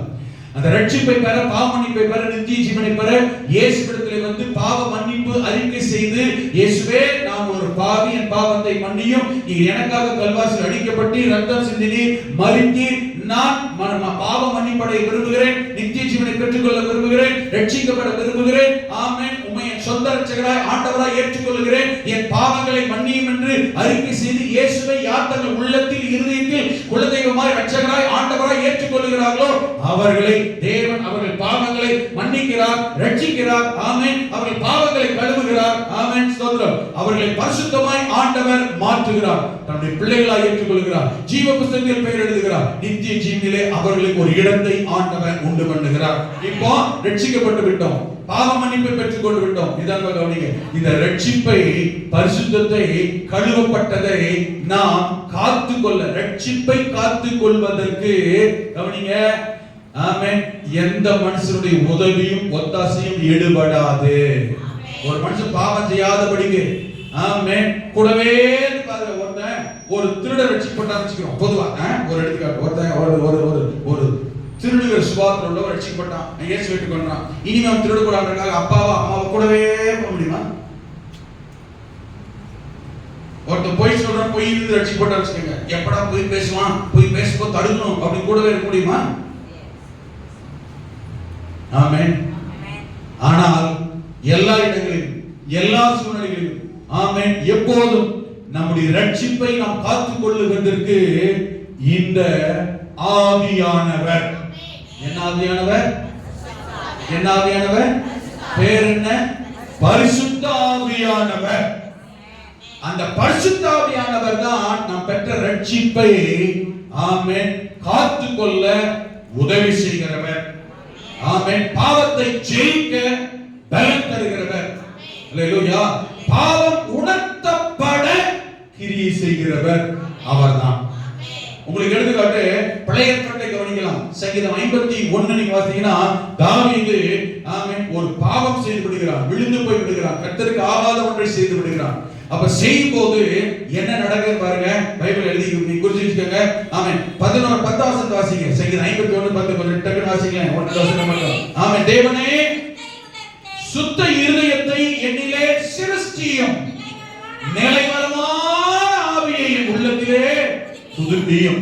ஏன் இப்ப இருதயம் கெட்டு போயிடுச்சு, கவனிக்கணும். நிலைவரமான நிலைத்திருக்கிற ஆவி இல்ல, ஆவி என்னாச்சு? கெட்டு போயிடுச்சு. கீழே சொல்லுகிறான், உமது சமூகத்தை விட்டு என்னை தள்ளாதீங்க ஆண்டவரே. உமது கவனிக்கணும் என்னது? பரிசுத்த ஆவியை என்னிடத்திலிருந்து எடுத்துக் கொள்ளாமல் விரும். எடுத்துறாதீங்க ஆண்டவரே. ஆவியானவர் போயிடாதீங்க ஆண்டவரே. கேட்கிறான். அப்பமே கேட்டிருக்காம ஏன் 12 வசனத்தை பாருங்க. உமது இரட்சணியத்தின் சந்தோஷத்தை திரும்புவதற்கு தாரும் ஆண்டவரே. உற்சாகமான ஆவி. என் ஆவியானவருக்கு என்னெல்லாம் பேர் பாருங்க. இரட்சணியத்தின் சந்தோஷத்தை தருகிற ஆவியானவர், மேல சொல்லுகிறவர். ஆமென். நிலைவரமான ஆவியானவர், உற்சாகமான ஆவியானவர். இப்ப இதெல்லாம் இல்லங்க தாவீதுட்ட. ஏன் தெரியுமா? நல்ல கவனிங்க. பிராக்கெட்ல போட்டு பாருங்க மேல. தாவீது பத்சேபாவிடத்தில் பாவத்துக்கு உட்பட்ட பின்பு நாத்தான் தீர்க்கதரிசி அவனிடத்தில் வந்து பாவத்தை உணர்த்தின போது. அடிக்கடி எதை வாசிக்கிறீங்களா? தயவு செஞ்சு எதை வாசிங்க. என்னங்க? யாரு? பரிசுத்த ஆவியானவர் கிரியை செய்யும்படிக்கு நாத்தான் தீர்க்கதரிசி எடுத்து சொல்லுகிறார். அதான் வேலை. அன்னைக்கு நடிக்க சொல்றேன். தாவீதுக்கு எத்தனை பாஸ்டர் இருந்தாங்க? 3 பேர் மொத்தம் அல்ல, அதை தெரிஞ்சுக்கங்க. தாவீதுக்கு எத்தனை பாஸ்டர் இருந்தாங்க? தாவீதுக்கு ஞானஸ்நானம் கொடுத்தது ஒருத்தர், விளங்குதா? ஆமென். கல்யாணம் பண்ணி வச்சது ஒருத்தர், குழந்தைக்கு பேர் வச்சது ஒருத்தர். தெரியுமா உங்களுக்கு? 3 பேரும் ஒண்ணா இல்ல. ஞானஸ்நானம் கொடுத்தது யாரு? உங்களுக்கு இன்னைக்குள்ள காலகட்டத்தை படி சொல்றேன். எங்க தாவீதுக்கு ஞானஸ்நானம் தான் போனாங்க. ஆளவால வைத்தூர் வரக்கூடாது. உங்களுக்கு புரியுதுக்கா சொல்றேன். தாவீதுடைய ஆவிக்குரிய தகப்பன் யாரு? ஞானஸ்நானம் கொடுத்தது யாரு? நீங்க எங்க வேணாலும் ஞானஸ்நானம் எடுத்துக்கலாம். இன்னைக்கு நடந்து யார் கொடுத்துருக்காரு? அவர் தான் ஆவிக்குரிய தகப்பன். ஆமென் சொல்லுங்க. நான் இவர்கிட்ட ஒண்ணு ஞானஸ்நானம் எடுக்கல, அதனால இவர் சொல்ல கேட்கிற அவசியம் இல்ல. நான் ஞானஸ்நானம் வேற இடத்துல, அதனால அவர் தான் தகப்பன். அங்கே போவாங்க. சாமியல் போனா போயிட வேண்டியதான் கூட. நான் எங்க பாஸ் போயிட்டார், சாமியல் கூட போயிட வேண்டியதான். போக முடியுமாங்க? முடியாது. அந்தந்த காலகட்டத்துல எங்க யார் இடத்துல எந்த சூழ்நிலை கர்த்தர் நம்மை வைத்திருக்கிறாரோ அவர் தான் தகப்பன். வாரத்துக்கு ஒரு தகப்பன், மாசத்துக்கு ஒரு தகப்பன், சிலர் 1 வருஷத்துக்கு ஒரு தகப்பன். ஆமென். ஹலோ. நாம் அப்படி இல்ல, அவர் இல்ல. இப்ப கர்த்தர் வேற இடத்துல வச்சிருக்கார். இருக்கிறவருக்கு இவர்தான் யாரு? அவர் சொன்ன மாதிரி கேட்க முடியும், இவர் சொன்னபடியே கேட்க முடியும், இவர் சொன்னபடியே கேட்டாதான் பரலோகத்துக்கு போக முடியும். இன்னும் தெரியுமா? சாமியல்ட்ட ஞானஸ்நானம் தான் உணர்த்துறது யாரு இருக்கும்? நாத்தான் தீர்க்கதரிசி. யோ உனக்கு என்ன ரீச் இருக்கு? எங்க பாஸ்டர் கூட தெரியுமா? எவ்வளவு அனுபவம் தெரியுமா? அவர் எவ்வளவு, அவருக்கு வயசு என்ன, உன் வயசு என்ன தெரியுமா? கேட்டா காலியில கேட்க மாட்டான், கேட்க கூடாது. இல்லையா? சாமியல் போயிட்டாரு. ஆமென் சொல்லுங்க. எங்க பாஸ்டர் சாமியல் தான். ஆமென். அதே போல நாத்தான் தீர்க்கதரிசிக்கு இருந்து வேற ஒரு தீர்க்கதரிசி தேடிக்கிட்டு இருக்க கூடாது. கர்த்தர் பொளந்துறாரு. ஆமென். 4 நாளைக்கு ஒரு சபைக்கு போயிட்டு வந்தா அவர் உனக்கு பாஸ்டரா? ஆமென். இதெல்லாம் வேற புரியுது. இப்ப என் போய் 1 வருஷத்துக்கு வந்திருக்கான், ஒரு சபைக்கு போன பாஸ்டர் அவருக்கு நான் வரப்ப கேட்டான். நான் போய் அவரை பார்த்து ஜோமிட்டு வந்தேன். சந்தோஷப்பா போய்ப்பா. இது என்ன பழக்கம்? நான் தான் பாஸ்டர், அவருக்கு போய் ஜோமி அவனை சொல்லி கொடுத்து என்ன பண்றது? எங்க போனாலும் மாற மாட்டான். மாறினாலும் கழுத்து திரியுவேன். அந்த ரைட் சைடு தான் இருக்கு. என்ன சுஜித்ரா டைப் பண்ணிருக்கீங்க, மலையில போய் உட்காந்துருக்கீங்க. ஒழுங்கு மனிதர் நைட்டு வந்தா சபையில தான் இருக்கணும். பக்கத்துல சபை இருக்கு, என்ன அங்க இருக்கு. இவட வந்து இவட ஒரு பாஸ்டருக்கு என்ன மலையாளத்துல அச்சாயம் இவரோட அச்சாயம் இவட வந்து ரோசாப்பு கண்டத்துல இவரே சப்ப உண்டு. நீ காலையில் போகும்போது இவரே இருந்தீங்கன்னா பரவாயில்ல போக மாட்டீங்க. ஆமென் சொல்லுங்க. ஆமென். உனக்கு கர்த்தர் சொன்னாங்க போக சொல்லி அடுத்து நான் அங்கீகாரம் கொடுக்கணும். இந்த ரெண்டு அங்கீகாரம் மாதிரி ஊரு செக்கு மாடு மாதிரி எங்க வச்சிருந்தா பரலோகத்துக்கு போக மாட்டீங்க. எனக்கு கர்த்தர் வச்சாட அது இல்லை. ஆமென் சொல்லுங்க. அல்லேலூயா. என்னமோ ஸ்ட்ராங்கா ஆண்டவர் எச்சரிக்கிறார். யாரும் சந்திச்சிருக்காங்களா என்னன்னு எனக்கு தெரியல. ரோசா பக்கத்துல சுத்தி என் கூட படிச்சவங்க தான் பாஸ்டா இருக்கான். ஆனா முன்னாடியே சொல்றேன், ரோசா பக்கத்துல ஒளிஞ்சார் பாஸ்டர், நானும் கிளாஸ்மேட். இந்த ரகசியம் யாருக்குமே தெரியாது. நைஸா வந்து நானும் உங்க பாஸ்டர் ஒன்னா தான் படிச்சு இவரே வரி அப்படின்னா வச்சுக்கோங்க, ரெண்டு பேருக்கும் குழு. ஆமென். எத்தனை பேர் புரியுது? அல்லேலூயா. இன்னைக்கு அப்படித்தான் ஆளை பார்த்து மயக்கிறோம். நாம் அப்படிப்பட்டவர்கள் அல்ல. ஆமென். பாரத் குருமுறையாக 51 பிராக்கெட்டை வாசி பாருங்க. ஆவியானவர் உணர்த்துறாருன்னு உணர்த்துறதுக்கு யார் வேணும்? பாஸ்டர் வேணும். ஆமென் சொல்லுங்க. அன்னைக்கு சாமுவேல் ஞானசாரம் கொடுத்தார் தாவீதுக்கு. ஆமென். கல்யாணம் பண்ணி ஒருத்தன், குழந்தைக்கு பேர் வச்சு ஒருத்தன். ஆமென். அந்தந்த காலகட்டத்துல கர்த்தர் அந்தந்த ஊழியக்காரன் அவங்களுக்கு பாஸ்டரா கர்த்தர் வச்சிருக்கார். எழுதி சொல்லுங்க பார்க்கலாம். ஆமென். கர்த்தர் அப்படி நடத்துறார். இன்னைக்கு நாத்தான் தீர்க்கதரிசி, இன்னைக்கு நாத்தான் தீர்க்கதரிசின்னு சொல்லிட்டாரு வச்சுக்கோங்க, சுஜித்ரா சிஸ்டர் போகும்போது என்னை திட்டி போகும். திட்டார் பொதுவா சொல்றேன். இப்ப சொன்னால அந்த சிஸ்டர் நீங்க திட்டார், சிலவங்க திட்ட மாட்டாங்க. என்ன சொன்னாங்க? ஆமென். என்னமோ சொல்லிவிட்டாரு, என்னமா சொன்னாரு புரியாம கேட்டு போவாங்க. என்ன இன்னைக்கு என்ன சொன்னாரு, என்ன சொன்னாரு? அவங்க என்ன சொல்லுவாங்க தெரியுமா? நானா திட்டினேன், அவர்ல திட்டினார், அவர்கிட்ட கேட்டு போங்க. ஆமென். நல்ல கவனிங்க. நாத்தான் தீர்க்கதரிசி போறாருங்க, போயிட்டு ஆமென் சாதாரணமா சொல்லல, ஐயா வான் பண்ணாரு, நீ அந்த மனுஷன். ஆமென். தாவீது யார் தெரியுமா? ராஜாங்க. தாவீது யாரு? தாவீது கண்ணை கட்டினா தூக்கி சொல்லிடுவாங்க அவன். ஆமென். தாவீது என்ன பண்ண தெரியுமா? வஸ்திரத்தை கிழிச்சிட்டு, ஐயோ. அப்பதான் இவன் சொன்ன பிறகு, ஐயோ ஆமா நான் தப்பு பண்ணிட்டேன். ஆமென். நான் இதுக்கு கீழ்ப்படியல, பாவம் செஞ்சிட்டேன், ஒப்பு கொடுக்கல, மறந்துட்டேன், வரல. ஆமென். நான் பின்மாற்றத்துக்கு போயிட்டேன். உடனே மனம் திரும்புறான், ஒப்பு கொடுக்குறான். ஆமென். அப்ப தாவீது என்ன அறிக்கையிடுறான்னு பாருங்க. நான் பாவம் செய்து விட்டேன், நிலைவரமான ஆவி இல்ல, இப்ப இவ்வளவு உற்சாகம் இல்ல. ஆனா இந்த ஏற்கனவே உங்களுக்கு சொல்லியிருக்கேன், இந்த தாவீது கொஞ்சம் கவனிங்க. இந்த தாவீது ஆமென் வாரந்தோறும் சர்ச்சுக்கு போனான், வாரந்தோறும் கர்த்தர் ஆராதித்தான், வாரந்தோறும் காணிக்கை போனான், வாரந்தோறும் அப்படியே பாசம்.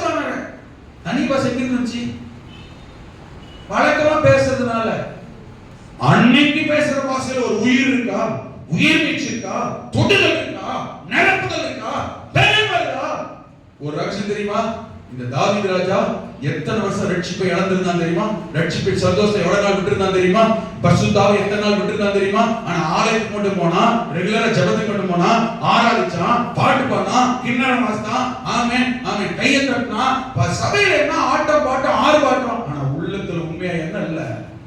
நிலைவரமான ஆவி இல்ல, ரட்சிப்பின் சந்தோஷம் இல்ல. கிட்டத்தட்ட 1.5 years, சும்மா இல்ல 1.5 வருஷம் வசனத்தை தியானிச்சு காலகட்டத்தை கண்டுபிடிச்சு பாருங்க. வீட்டுல போய் எவ்வளவு காலம் தெரியுமா? 1.5 வருஷம். இந்த தாவீது ஆலயத்துக்கு போனான், கையை தட்டினான், அந்நிய பாஷையெல்லாம் பேசினான். ஆனா ரட்சிப்பின் சந்தோஷம் இல்ல, பரிசுத்த ஆவி இல்ல, அந்த நிறைவுல. கவனிங்க, நீங்க கவனிச்சு பாருங்க. பாவம் செஞ்சிட்டீங்கன்னு நான் சொல்ல வரல. நீங்க ஆவியில் நிரம்ப போதும், அந்நிய பாஷை பேசும் போதும் ஒரு உயிர் மீட்சி இருக்கா, ஒரு தொடுதல் இருக்கா, ஒரு வல்லம் இருக்கா, ஒரு பயம் இருக்கா, ஒரு மாற்றம் இருக்கா, ஒரு எழுப்புதல் இருக்கா? இல்ல.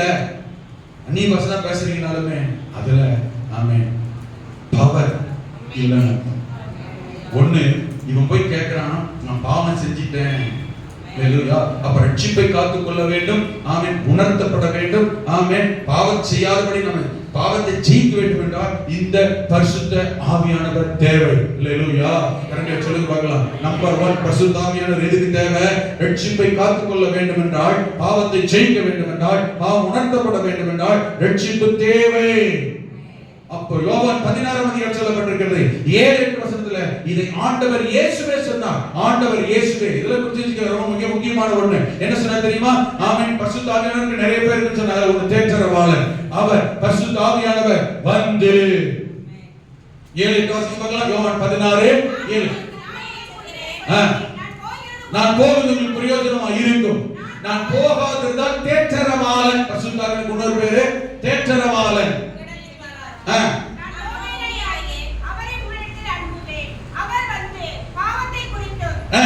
அவர் வந்து யார்? அவரு தேற்றரவாளன். பரிசுத்த ஆவியானவர். தேற்றரவாளன் என்ன அர்த்தம்? கம்ஃபோர்ட்டர். கம்ஃபோர்ட்டர் என்ன அர்த்தம்? தேற்றரவாளன். தேற்றரவாளன் என்ன அர்த்தம்? அதான் பாஸ்டர் கம்ஃபோர்ட்டர். ஆமென். தேற்றரவாளன் தேற்றுகிறவர். தேற்றுகிறவர் என்ன அர்த்தம்?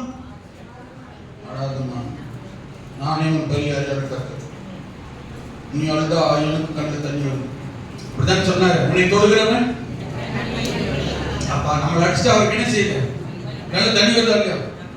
நம்ம என்ன பண்ணாலும் இதையே சொல்லணும். ஆண்டவர் எப்ப பார்த்தாலும் இதான் சொல்ல, அழாதம்மா புருஷன் அடிச்சுட்டு நீ அழாதம்மா,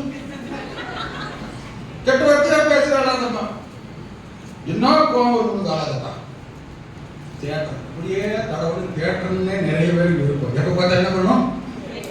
தேட்டிட்டே இருக்கணும். மண்டே முடியிருக்க சொட்டையே இருக்கீங்க பரவாயில்லையா? தடை கேட்டா மகளே மகனே இப்படியே சொல்லணும்.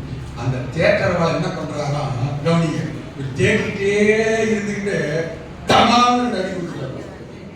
பாப்பா எப்படி மண்டையில இருக்கிற கொட்டை விழுந்துச்சு. என்ன பண்றாரு? தேட்டர்வாளை தேடிக்கிட்டே இருக்கிற என்ன பண்றாரு பாருங்க. வச்சுட்டியா? Very good. தேட்டர்வாளை தேடிக்கிட்டே என்ன பண்றாரு பாருங்க. அவர் வந்து தேற்றுகிற தேற்றரவாளன் வந்து என்ன பண்றாரு? பாவத்தை குறித்தும் நீதியை குறித்தும் நியாய தீர்ப்பை குறித்தும். உலகம்னா குளோப் எடுத்து இந்த உலக உருண்டை பூமி உருண்டை அதை எடுத்து சுத்திக்கிட்டு உலக சுத்துறாங்க இப்படின்றாங்க. அர்த்தமா உலகத்தை உடனே உலகத்தினா உலகத்தில் இருக்கிற உங்களையும் என்னையும் இல்லையா என்ன பண்றாரா? என்ன பண்றாருங்க? அச்சோ இப்பதான் அவர் என்னன்னு பார்த்தோம். தேட்டர் இப்ப என்ன பண்றாரா? என்ன பார்க்கிறது? சிலருக்கு எப்ப பார்த்தாலும் தேடிக்கிட்டே இருக்கணும், அப்படி தடைக்கிட்டே இருக்கணும். ஐயா நீங்க ரொம்ப நல்லவர், உங்களை போல ஒருத்தர் இல்ல, உங்களை போல சூப்பரான யாரு அம்மா நல்ல சிஸ்டர் நல்ல பிரதர், ஆஹா சூப்பர், என்ன பண்ணாலும் இப்படியே சொல்லிக்கிட்டு இருக்கணும். இதுக்கு அப்படியே குளுமையா இருக்கும். வருகையில இவரும் போக மாட்டாரு, அந்த கடையில் இருந்தார் இவரும் போக மாட்டாரு. ஆஹா ஓ இன்னும் கொஞ்சம் நல்லா சொல்லுங்க, நல்லா சொல்லுங்க, சூப்பரா சொல்லுங்க. பாஸ்டர் நீ எங்கிட்ட மட்டும் சொல்றீங்க, 4 பேர் கார் கேட்கிற மாதிரி என்னை சொல்லி கேட்டு உட்காந்து பாருங்க. தடவிக்கிட்டே இதுவும் போக, இவரும் போக மாட்டாரு. என்ன பிரயோஜனம்? ஹலோ, தேற்றுகிறவர் தேற்றிக்கிட்டே இல்லை, அவர் பேர் தேற்றுவார். ஆமென் சொல்லுங்க. அதுதான் தேற்றாமல் இருக்க மாட்டார். ஆமென். உங்களை திக்கற்றவர்களாக விடேன், உங்கள் இருதை கலங்காதிருப்பதாக என்னிடத்தில் விசுவாசமா இருக்கு, தேவனிடத்தில் விசுவாசமா இருக்கு. தேற்றுவார். மகளே மகன் எப்ப தேற்றணும் அப்பதான் தேற்றுவார். எப்ப பார்த்தாலும் தேற்றிட்டு இருக்க மாட்டார். ஹலோ வருதா? ஆமென். எம்மடி சபைக்கு வந்ததே பெருசுனா எவ்வளவு மோசமான நிலைமை இருக்கிற பாருங்க. அப்ப என்ன சொல்லுவாரு? கொஞ்சம் சீக்கிரமா தான் வந்தா என்ன, எப்ப பார்த்தா இப்படியே வரைய சோம்பேறிய சொல்ல வர மாட்டாரு. என்னை பார்த்து என்ன சொல்லிட்டாரு? என்னை பார்த்து என்ன சொல்லிட்டாரு? சோம்பேறியாட்டாரு. ஆமென். என்னை பார்த்து அப்படி சொல்லிட்டாரு, இப்படி சொல்லலாம். நேத்தா நல்லா சொன்னாரு, இவர் எப்ப எப்படி இருப்பாருன்னே தெரியாது. ஆமென். இவர் எப்போ எப்படி மாறுவேன்னு நேத்தா நல்லா சொல்லி அனுப்பினார், தேட்டினாரு. இன்னைக்கு நேத்து நீ அப்படி இருந்து தேட்டினாரு, இன்னைக்கு நீ இப்படி இருக்கு இப்படித்தான் சொல்லுவார். என்ன சொல்ல தெரியுமா? கண்டித்து. என்னை பொறுத்த வரைக்குங்க, என்னைய மாத்திரம் ஒரு ஊழியக்கார், ஒரு பாஸ்டர் என்னைய மாத்திரம் கண்டி அக்கறை வந்து போறா, என்னைய மாத்திரம் ஒரு பாஸ்டர் ஒருத்தர் கண்டிக்கலன்னு வச்சுக்கோங்க, கழுவி கழிசடையா இருந்திருப்பேன். நீங்க அப்படின்னா நாங்க அப்படியே இருக்கோம் பாஸ்டர். இன்னைக்கு இப்படி இருக்கிற பாக்குற நீங்க, நான் இன்னைக்கு இப்படி இருக்கிறதுக்கே என்னை ஒருத்தர் கண்டிச்சிருக்காருன்னா, நீங்க என்னைய விட டாப்பா மாறணும்னு நான் உங்களை நினைக்கிறேன். உங்களை எப்படி கண்டிக்கணும்? நான் சொல்றது புரியுதா? என்னைய பாருங்க, நான் சொல்றது புரியுதா? கொஞ்சமா புரியுது பாஸ்டர். ஆமென். கண்டித்து உணர்த்துகிறவர். கண்டிக்கிறாரு, என்ன பண்றாராம்? That's all. அத கண்டிக்கிறதா வான் பண்றாரு, எச்சரிக்கிறார், உணர்த்துகிறார்.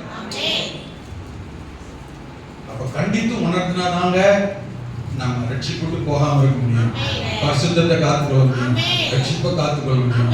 இதை கண்டிச்சு உணர்த்தியுமே நம்ம அதை விட்டு வெளியிலே வராமலே இருக்கிறோம்னு வச்சுக்கோங்களேன், நம்ம நிலைமை என்ன ஆகும்? அன்னைக்கே தாவீது ராஜா தான் தள்ளிட்டுப்பார், என் இறுதிக்கு ஏற்றமே அந்த நிலைமையில அடிச்சிருப்பார். ஆனா ஒண்ணு என்ன தெரியுமா? உங்களை என்னையும் ஆமென் அவர் கண்டித்து உணர்த்தும் போது நம்மை நாம் திருத்திக் கொள்ள, அர்ப்பணிக்க, ரீசெட் பண்ண, ரெனியூ பண்ண ஒப்பு கொடுத்துட்டோம்னு வச்சுக்கோங்களேன், அந்த இறுதிக்கு ஏற்றவன் நிலைமையிலிருந்து கர்த்தர் எடுக்கவே மாட்டாங்க. இரண்டாவது சங்கீதம் 51:10 சொல்லும் போது வாசிங்க. சங்கீதம் 51:10 சொல்லும் போது, தேவனே சுத்த இருதயத்தை சிருஷ்டிக்கவும் நிறைவேறமான ஆவியை தரவும் கர்த்தர் வல்லவர். இரண்டாவது பரிசுத்தமாய் வாழ உதவி செய்கிறார். அல்லேலூயா.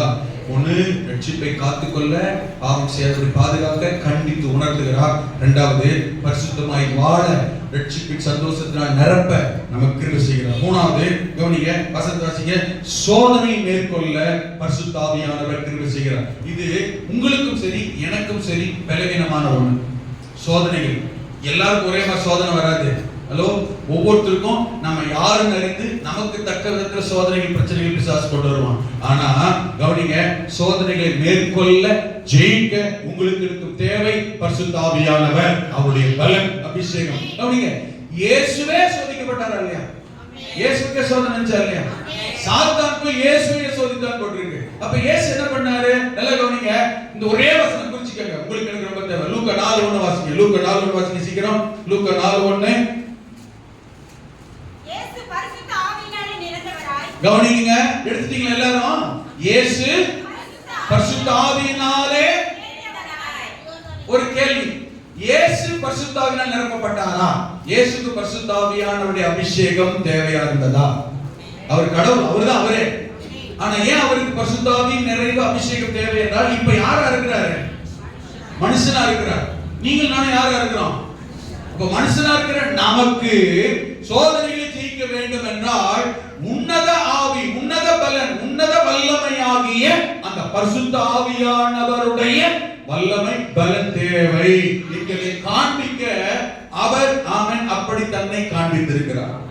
4:1 வாசிங்கன்னா, இயேசு, இப்ப கவனிங்க, இயேசு பரிசுத்த ஆவியானவராலே நிறைந்தவராய்.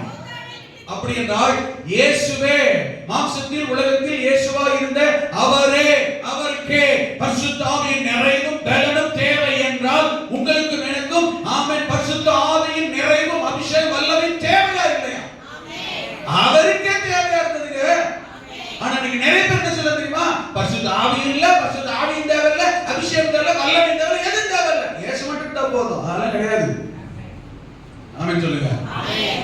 பிசாசை ஜெயிக்க, சோதனைகளை ஜெயிக்க, மேற்கொள்ள வேண்டும் என்றால் ஆமென் சோதனை மேற்கொள்ள பரிசுத்த ஆவியின் அபிஷேகம் வல்லமை தேவை.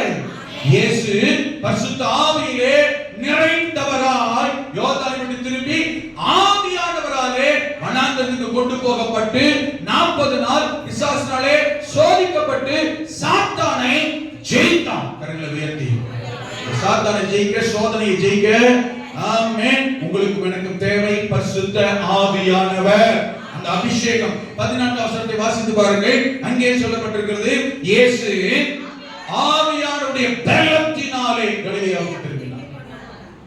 என்ன பலம்? என்ன பலம்?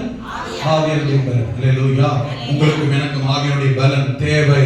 அப்பதான் சோதனைகளை ஜெயிக்க முடியும். அப்ப சோதனை வருது, பிரச்சனையில மாட்டிக்கிட்டீங்க, ஒரே சோதனையா இருக்கு பாஸ்டர், ஒண்ணுமே இல்ல, ஆவியில ஜெபம் ஆவியுடைய பலத்தை கேளுங்க, அபிஷேகத்தை கேளுங்க, ஜெயிக்க முடியும், பலன் வரும். 4வது வசனம் சொல்லுகிறேன். 4வது குறித்துக் கொள்ளுங்கள். ஆமென். பிசாசின் தந்திரங்களை ஜெயிக்க, பிசாசின் போராட்டங்கள், பில்லிசூனியம், மந்திரம், மாந்திரீகம், ஆமென், கருப்பு, செருப்பு, முனி, கிணி, இதெல்லாம் ஜெயிக்கணும், மேற்கொள்ள வேண்டும். மேற்கொள்ள முடியுமா? முடியாத மனுஷனால பிசாசை மேற்கொள்ள முடியாதா? காத்த மேற்கொள்ள முடியாதா? நான் சொல்றேன், காத்து கருப்பு. ஆமென். இது கேள்விப்பட்டீங்களா? காத்து அடிச்சிச்சு, கருப்பு அடிச்சிச்சு, முனி வந்துச்சு, கிணி வந்துச்சு, கேள்விப்பட்டீங்களா இல்லையா? அல்லேலூயா. அதெல்லாம் ஜெயிக்க முடியாதா? முடியும். ஆமென் சொல்லுங்க. மத்தவனால முடியாது. கிறிஸ்துவின் ஆவியுடையவனால் ரட்சிக்கப்பட்டவனால் அபிஷேகம் பெற்றவனால் முடியும். எபேசியர் 6ஆம் அதிகாரம் 10ஆம் வசனத்துல 18ஆம் வசனம் வீட்டுல வாசிக்க.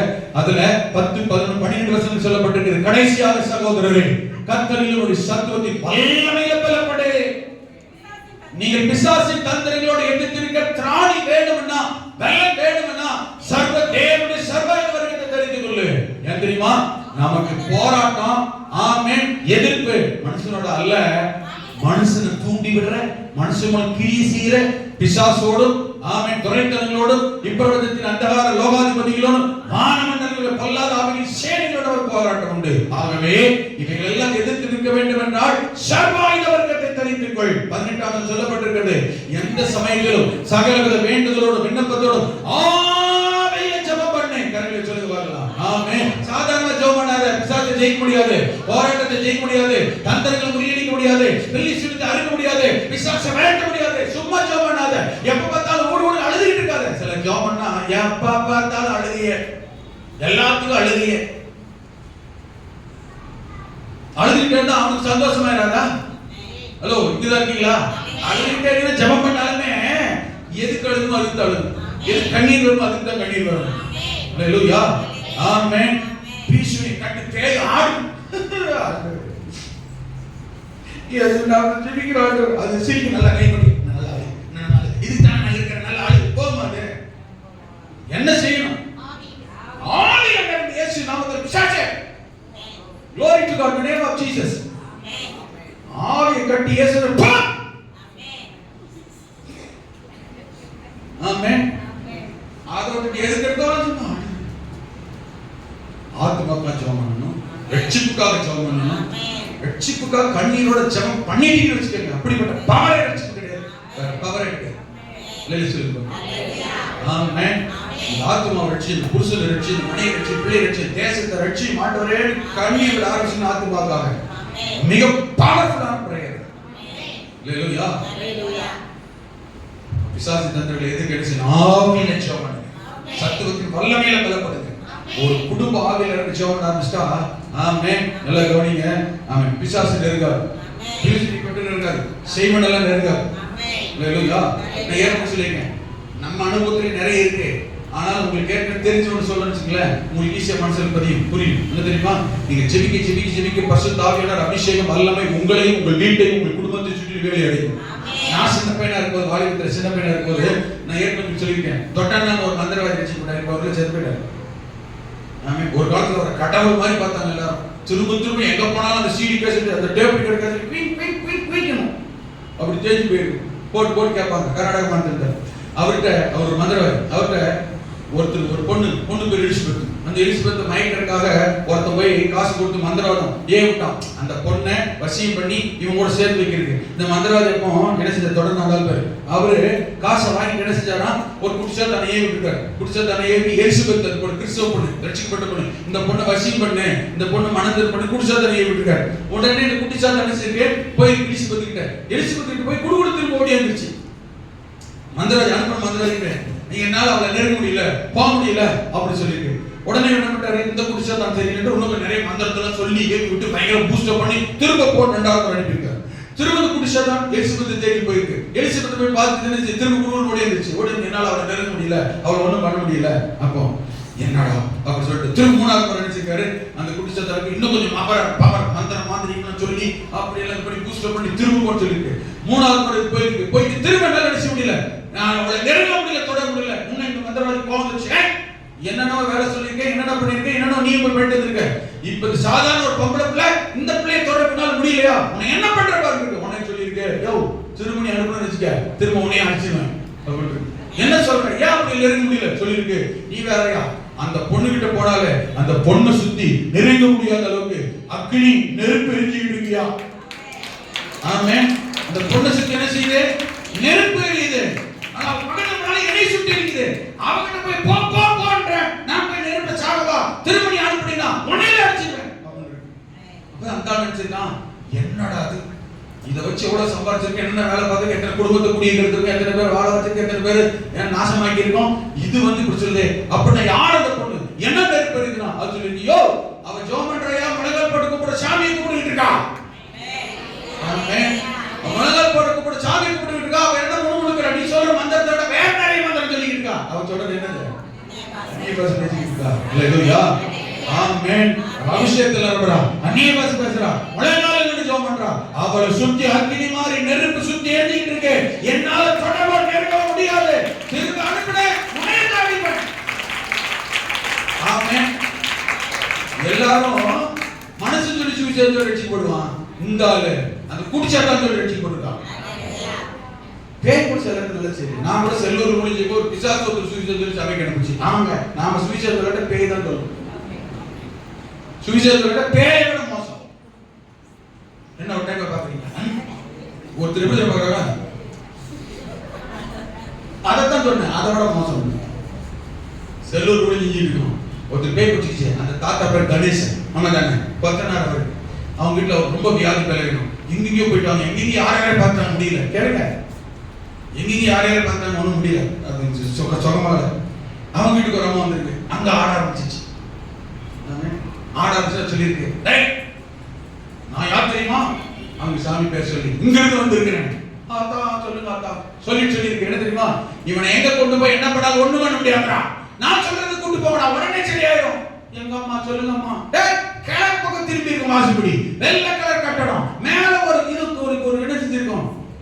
அது சிலுவர் சொல்லாம மேல ஒரு என்ன சொல்றோம்? நாம போட்ட மாதிரி ஒரு இது வச்சிருக்கோம். கிழக்கு பக்கம் வாசப்படி. ஏத்தா நீ சொல்ற எதுவுமே எங்களுக்கு புரியல. முழங்கால் போட்டு கூப்பிடுற சாமிடா. முழங்கால் போட்டு கூப்பிடுற சாமி எது? நம்மளுக்கு தான். ஆமென். அடுத்த நாள் அந்த யோசிச்சு கொண்டாங்க. தேடி கண்டுபிடிச்சு கிழக்கு பக்கம் வாசப்படி பார்த்தீங்கன்னா வெள்ளை கலர் கட்டடம் கட்டது இது பண்ணி கொண்டு வந்தாங்க. கொண்டு வந்து உள்ள வந்து தேடி பார்த்தா நான் தான் நிக்கிறேன். ஐயா சாமி ஏன் கலர்த்தாங்க? நான் சாமி இல்லை, நான் பூஜாரி. ஆமென். அவங்களுக்கு அப்படி சொல்ல முடியும். அல்லேலூயா. ஜெபம் பண்ணாங்க, சரியா போச்சு.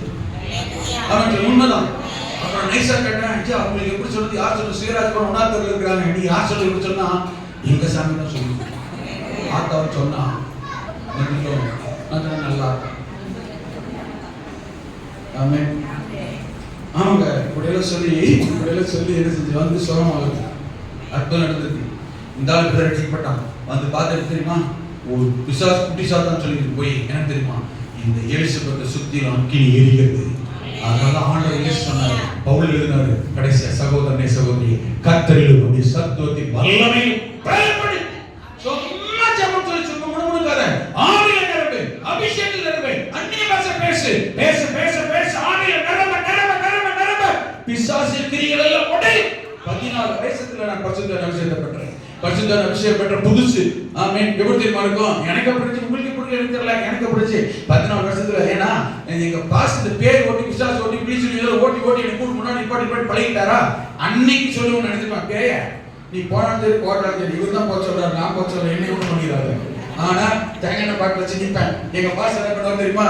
தேங்காய் பேய் ரெண்டு போய் கூட்டு எடுத்து பிடிக்கிறா அப்படின்னு பாட்டிடுறேன். முன்னாடி நிற்கிறாரு, நானும் நிற்பேன். தேங்காய் வச்சுட்டு நான் சொல்லல, அவர் தான் சொல்றாரு. மனசுக்குள்ளே சொல்றேன். நான் ஆறாவது நடந்துக்கிட்டே நீ சினிமாக்கு போயிருக்கேன். அப்ப நீ சினிமாக்கு போனா 4 பேர் வந்து சொல்லிச்சுன்னா அசிங்கமா இருக்குல்ல. நான் ஒப்பந்தம் பாரு, என்னை பத்தி ஒன்றும் சொல்லிடக்கூடாது. அது பேசும். அந்த பிசாசு வந்து பேசும். நான் எங்க வந்து தெரியுமா? யார் தெரியுமா? எங்க வந்து தெரியுமா? என்னை நீ அனுப்பிடுறியா? நான் எவ்வளவு வந்து இருக்கிறது தெரியுமா? ஆனா எப்படி ஆனா எங்க பாஸ் எல்லாத்தையும் கேட்டு அல்ல எப்படி போ. ஆனா போயிடும்.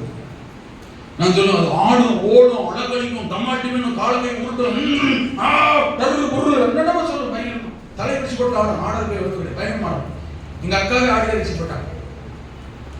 அப்ப நான் சொல்லுவேன், தேங்காய் பேசுது, அது ஆடும் பேசும். நான் எங்க வந்து தெரியுமா? நான் யார் தெரியுமா? ஓ எல்லாமே சொல்லுது. நான் சொல்லுவேன், பேய் நீ எங்க இருந்தா என்ன பிரச்சனை இல்லை, நாம போக சொல்றேன், இவர் தான் போக சொல்றாரு. நீ அவர் பேச்சு கேட்பானா போ, நீ சும்மா நீ கேட்க முடியாது. அந்த நாட்கள் அப்படி. அப்ப 14 வருஷத்துல பரிசுத்த அபிஷேகத்தை அந்நிய பாஷை அடையாளத்தோட பேசுவேன். பேசும்போது உள்ளத்துல பேய் இப்படி கேட்டாலும் சரி, ஆடையா உன்னை வரட்டேன் என்ற மாதிரி. பேய் எப்படி கேட்டாலும் சரி, ஒரு பேய் அனுப்பு ஆர்டர் வரட்டேன். முதல் பேய் யாருக்கு வரணும் தெரியுமா? இந்த அம்மா.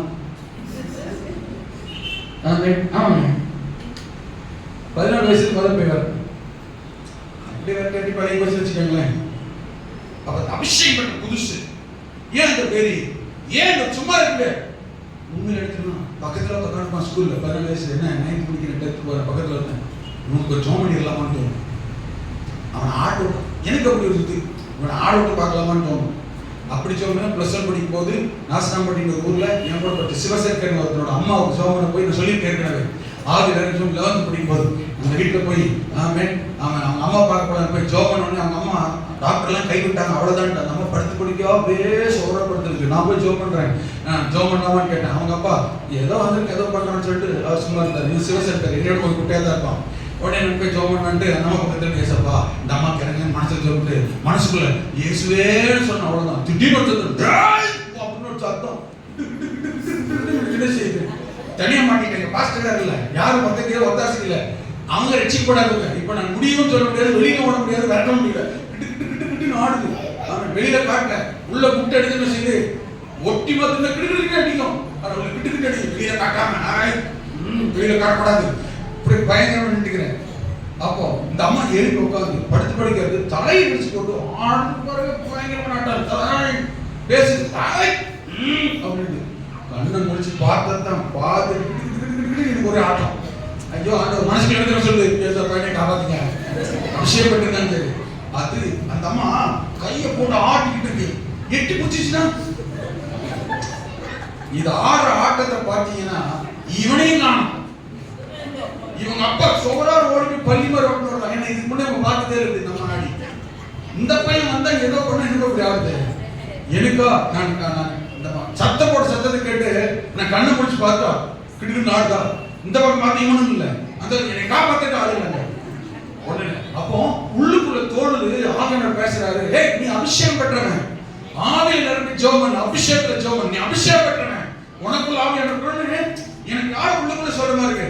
உடனே கண்ணன் ஆண்டவர் இயேசுவை என்னை காப்பாத்துங்க, அதுக்கு முன்ன காப்பாத்துங்க ஜெபம் வேற, இப்ப வேற மாட்டிக்கிட்டோம் சிக்கல். உடனே கண்ணை மூடி ஆமென். இப்ப கண்ணு மூட முடியல. நம்ம எட்டு பிடிச்சிருச்சுன்னா கண்ணு திறந்துக்கிட்டே பண்ண செய்யறேன். இயேசு நாமத்துல ஆண்டவரே அற்புதம் செய்யுங்க அப்படின்னு சொல்லிட்டு அந்நிய பாஷையில் பேச ஆரம்பிச்சேன். Glory to God, the name of Jesus, hallelujah, விபாலா சங்கூர பாகதரபா. இன்னும் பேச உடனே ஜெபம் பண்ண மனசுக்குள்ள தைரியங்க. நல்ல ஆவியில நிறைய அந்நிய பாஷையில் ஜெபம் பண்ணி கண்ணை முடிச்சுட்டே தான் அந்நிய பாஷையில ஜெபம் பண்ணி இயேசுவின் நாமத்துல நம்மளுடைய பிசாசே அசித்தாவிலே போ அப்படியே ஆடிட்டு இருந்தா அப்படி மட்டம் மல்லக்க பொத்து அப்படியே விழுந்துச்சு. அவ்வளவுதான் விழுந்துச்சு. அப்புறம் நம்ம தான் விழுந்துச்சு. இவங்க ரெண்டுடான்னா இவனை காணும். இவங்க அப்பா வீட்டு விட்டு வெளியிலே ஓடி போயிட்டாரு. அப்புறம் ஒரு 5 நிமிஷம் கழிச்சு நம்ம எழுந்துச்சு. தண்ணியை கொடுங்கன்னு வாங்கி எங்க அப்பாஸோட ட்ரைனிங், தண்ணியை கொடுங்கன்னு வாங்கி ஜோபனி தண்ணியை குடிக்கணும் குடிச்சோடனே எனக்கு பசிக்குது, கொஞ்சம் கஞ்சி கூடுதல கொடுப்பான்னு. அந்த அம்மா சாப்பிட்டு ஒரு வாரத்துக்கு 10 நாள் ஆச்சு. உடனே அவர் பார்த்தீங்கன்னா ஒரே சந்தோஷம். ஜோமணி முடிச்சோடனே நடந்தது பார்த்தீங்கன்னா ஜோமணி நம்ம விழுந்துச்சு இல்லை. இவர் அங்க நிற்கிறார் இங்க நிற்கிறார். 2 பேரும் பார்த்தீங்கன்னா என் பக்கம் திரும்பி சாமி கும்பிட நிற்கிறாங்க. என்னடா இப்படி நிற்கிறாங்க, என்னைய கும்பிட்டு நிற்கிறாங்க. சாமி உனக்கு நான் ஒன்றும் இல்லை, ஆண்டவர் இயேசு தான். அந்த குடும்பம் ரட்சிக்கப்படுச்சு, சபைக்கு வந்துச்சு.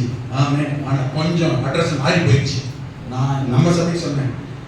நம்ம எப்போ சொல்றோம் பார்த்தீங்களா, பஸ் ஸ்டாண்ட் பொருள் இறக்கட்டி லெஃப்ட் சைடு சர்ச்சுன்னு நிறைய பேர் அந்த பஸ் ஸ்டாண்ட் இறக்கணும் அங்கே போயிடுறாங்க. சரி எங்கேயோடு போட்டு அப்படின்னு அன்னைக்கு கொடுத்துட்டு இன்னைக்கு கொடுக்குறோம். அதே சிவசங்கர் அவன் ரட்சிக்கப்பட்டு ஞானஸ்தானம் எடுக்கும் போது நல்ல கவனிங்க, ஞானஸ்தானம் எடுக்கும் போது ஞானஸ்தானம் தொட்டியில அந்த பாஸ்டர் ஞானஸ்தானம் கொடுத்து கேட்கிறாரு, தம்பி உன் பேர் சிவசங்கர், உனக்கு பேர் வைக்கலாம்னு நினைக்கிறோம், என்ன பேர் வைக்கலாம்னு விரும்புறேன். அவன் சொல்லியிருக்கிறான், எங்க ஃப்ரெண்டு அவன் தான் எனக்கு ரட்சிப்பு நடத்தின ஆர்டர் சொன்னான், என்னோட ஃப்ரெண்டு பேர் ரட்சிக்க நான் விரும்புறேன். அவன் பேர் மருதமுத்து. ஆனா ரட்சிக்கப்படும் போது அவனுக்கு ஸ்டீஃபன் மருதன் பேர் வச்சாங்க. அவன் எனக்கு ரட்சிப்பு சொல்லி சொல்லி ரட்சிப்பு நடத்தினால அவன் பேர் தான் நான் வச்சுக்க விரும்புறேன். எனக்கும் ஸ்டீஃபனே வைங்கன்னு ரட்சிக்கப்படும் ஞானம் எடுக்கும் போது அவனுக்கும் என் பேரு ஸ்டீஃபன் பேர் வச்சு ஸ்டீஃபன் சங்கர்னு இன்னைக்கு தருமபுரி மாவட்டத்தில் தீர்த்தமலன்னு நம்ம திருவண்ணாமலை மாதிரி தீர்த்தமலன் ஒரு புண்ணிய ஸ்தலம் இருக்கு. அந்த ஊர்ல சபையை கட்டி நம்மளா நல்ல ஒரு சபை வச்சிருக்கிறான். கல்யாணமா பிள்ளைங்க இருக்கு. பிள்ளைங்க சொல்லுவாங்களா பரிசுத்த ஆவியானவர் இருந்தார், அபிஷேகம் இருந்தார், ஆவி நிறைவு இருந்தார். வயசல்ல வித்தியாசம் இல்ல, கிரியை செய்ய கர்த்தர் வல்லவர், அற்புதம் செய்ய ஆண்டவர் வல்லவர். கடைசியா ஒண்ணே ஆமென். முதல்ல சொல்ல பாருங்க, எபேசியர் 4:30 வாசிங்க பார்க்கலாம். எபேசியர் 4:30 எடுத்து வாசிங்க. எபேசியர் 4:30, எபேசியர் 1:13 சரியா வாசிங்க பார்க்கலாம். அன்றியும் மீட்கப்படும் நாளுக்கென்று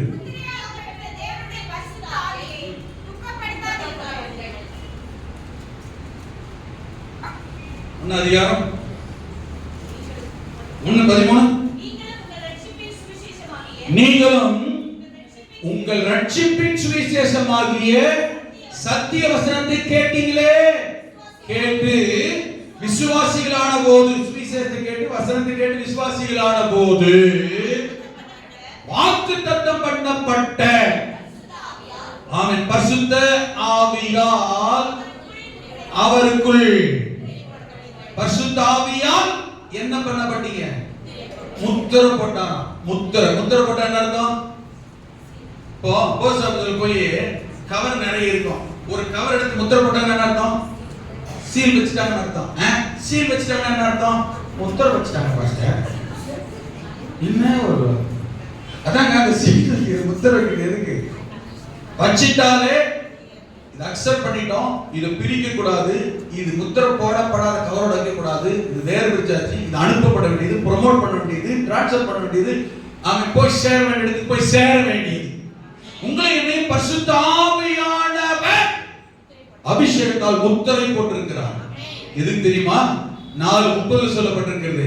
இந்த முத்திரை ரட்சிக்கப்படும் போதே பரிசுத்தாவி பெறும்போது, பரிசுத்தாவி பெறும்போது இந்த முத்திரை வருகிறது. நல்லா கவனிங்க. வசனத்தினால ரட்சிக்கப்பட்டீங்க, விட்ட வேண்டியதானே? இந்த 1:10 தெளிவா வாசிப்பார் வீட்டுல போய். ரட்சிக்கப்பட்டீங்க, விட்ட வேண்டியதானே? அப்புறம் பரிசுத்த ஆவியினால முத்திரை போடுறாரு. அந்த பரிசுத்த ஆவியினால முத்திரை போடுறது எதுக்குன்னா 4:30 வாசிக்கிறோம், நீங்கள் மீட்கப்படும் நாளுக்கென்று முத்திரையாக எதை பெற்றீங்க? பரிசுத்த ஆவியை பெற்றீங்க. அப்ப பரிசுத்த ஆவி, இந்த அபிஷேகம் எதுக்கு அடையாளம்? முத்திரை. அந்த முத்திரை எதுக்கு அடையாளம்? எதுக்கு போட்டிருக்காரு?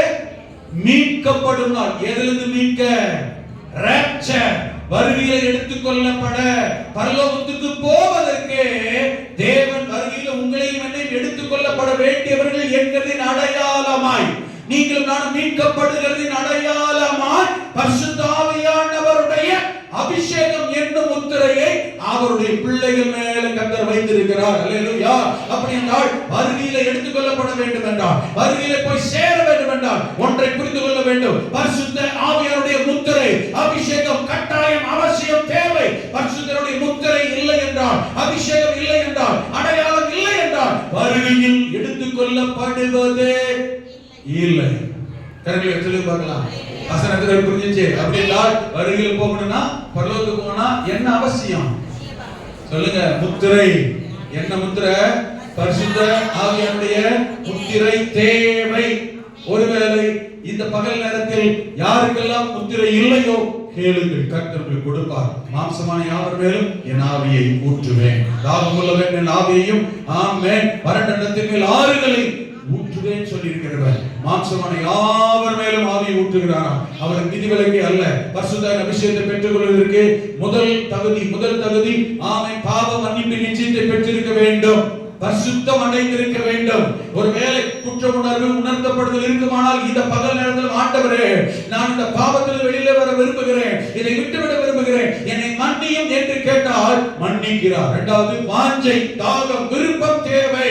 அந்த பரிசுத்த அபிஷேகம் எனக்கு வேணும் ஆண்டவரே, அது யாரெல்லாம் வாஞ்சையோடு தாகத்தோடு கேட்கிறோமோ அவர்களுக்கு கொடுக்க வல்லவர். அதே போல கீழ்ப்படிதல் உள்ளவர்களுக்கு தந்தெழுகிற பரிசுத்த ஆவி சொல்லப்பட்டிருக்கிறது. ஆண்டவரே, உம்முடைய வசனத்துக்கும் சத்தியத்திற்கும் சித்தத்திற்கும் விருப்பத்துக்கும் கீழ்ப்படுகிறேன், நீ பயன்படுத்த நடத்தை ஒப்புக் கொடுக்கிறேன். அர்ப்பணிக்கிற போது தேவன் நிரப்புகிறார், ஆமென், ஆசீர்வதிக்கிறார். அதே போல ஆண்டவருக்காக பயன்பட வேண்டும் என்கிற வாஞ்சை. யாரை பயன்படுத்துறாரு? வல்லமை வரங்கள். அப்போஸ்தலர்கள் நீங்க வாசி பாருங்க, 2ஆம் அதிகாரத்தில் யாரெல்லாம் பரிசுத்த அபிஷேகத்தை பெற்றார்களோ 3, 4, 5 அதிகாரங்களை வாசி பாருங்க, அவர்களை எல்லாம் தேவன் வல்லமையாய் பயன்படுத்தினார். அவர்கள் மூலம் அற்புதம் நடந்தது, அடையாளம் நடந்தது, மரித்தவர்கள் உயிரோடு எழும்பினார்கள், ஆமென், நலப்பட்டவர்கள் சுகமாக்கப்பட்டார்கள். ஏங்க அவங்களால கர்த்தர் அற்புதம் செய்ய முடியுமா?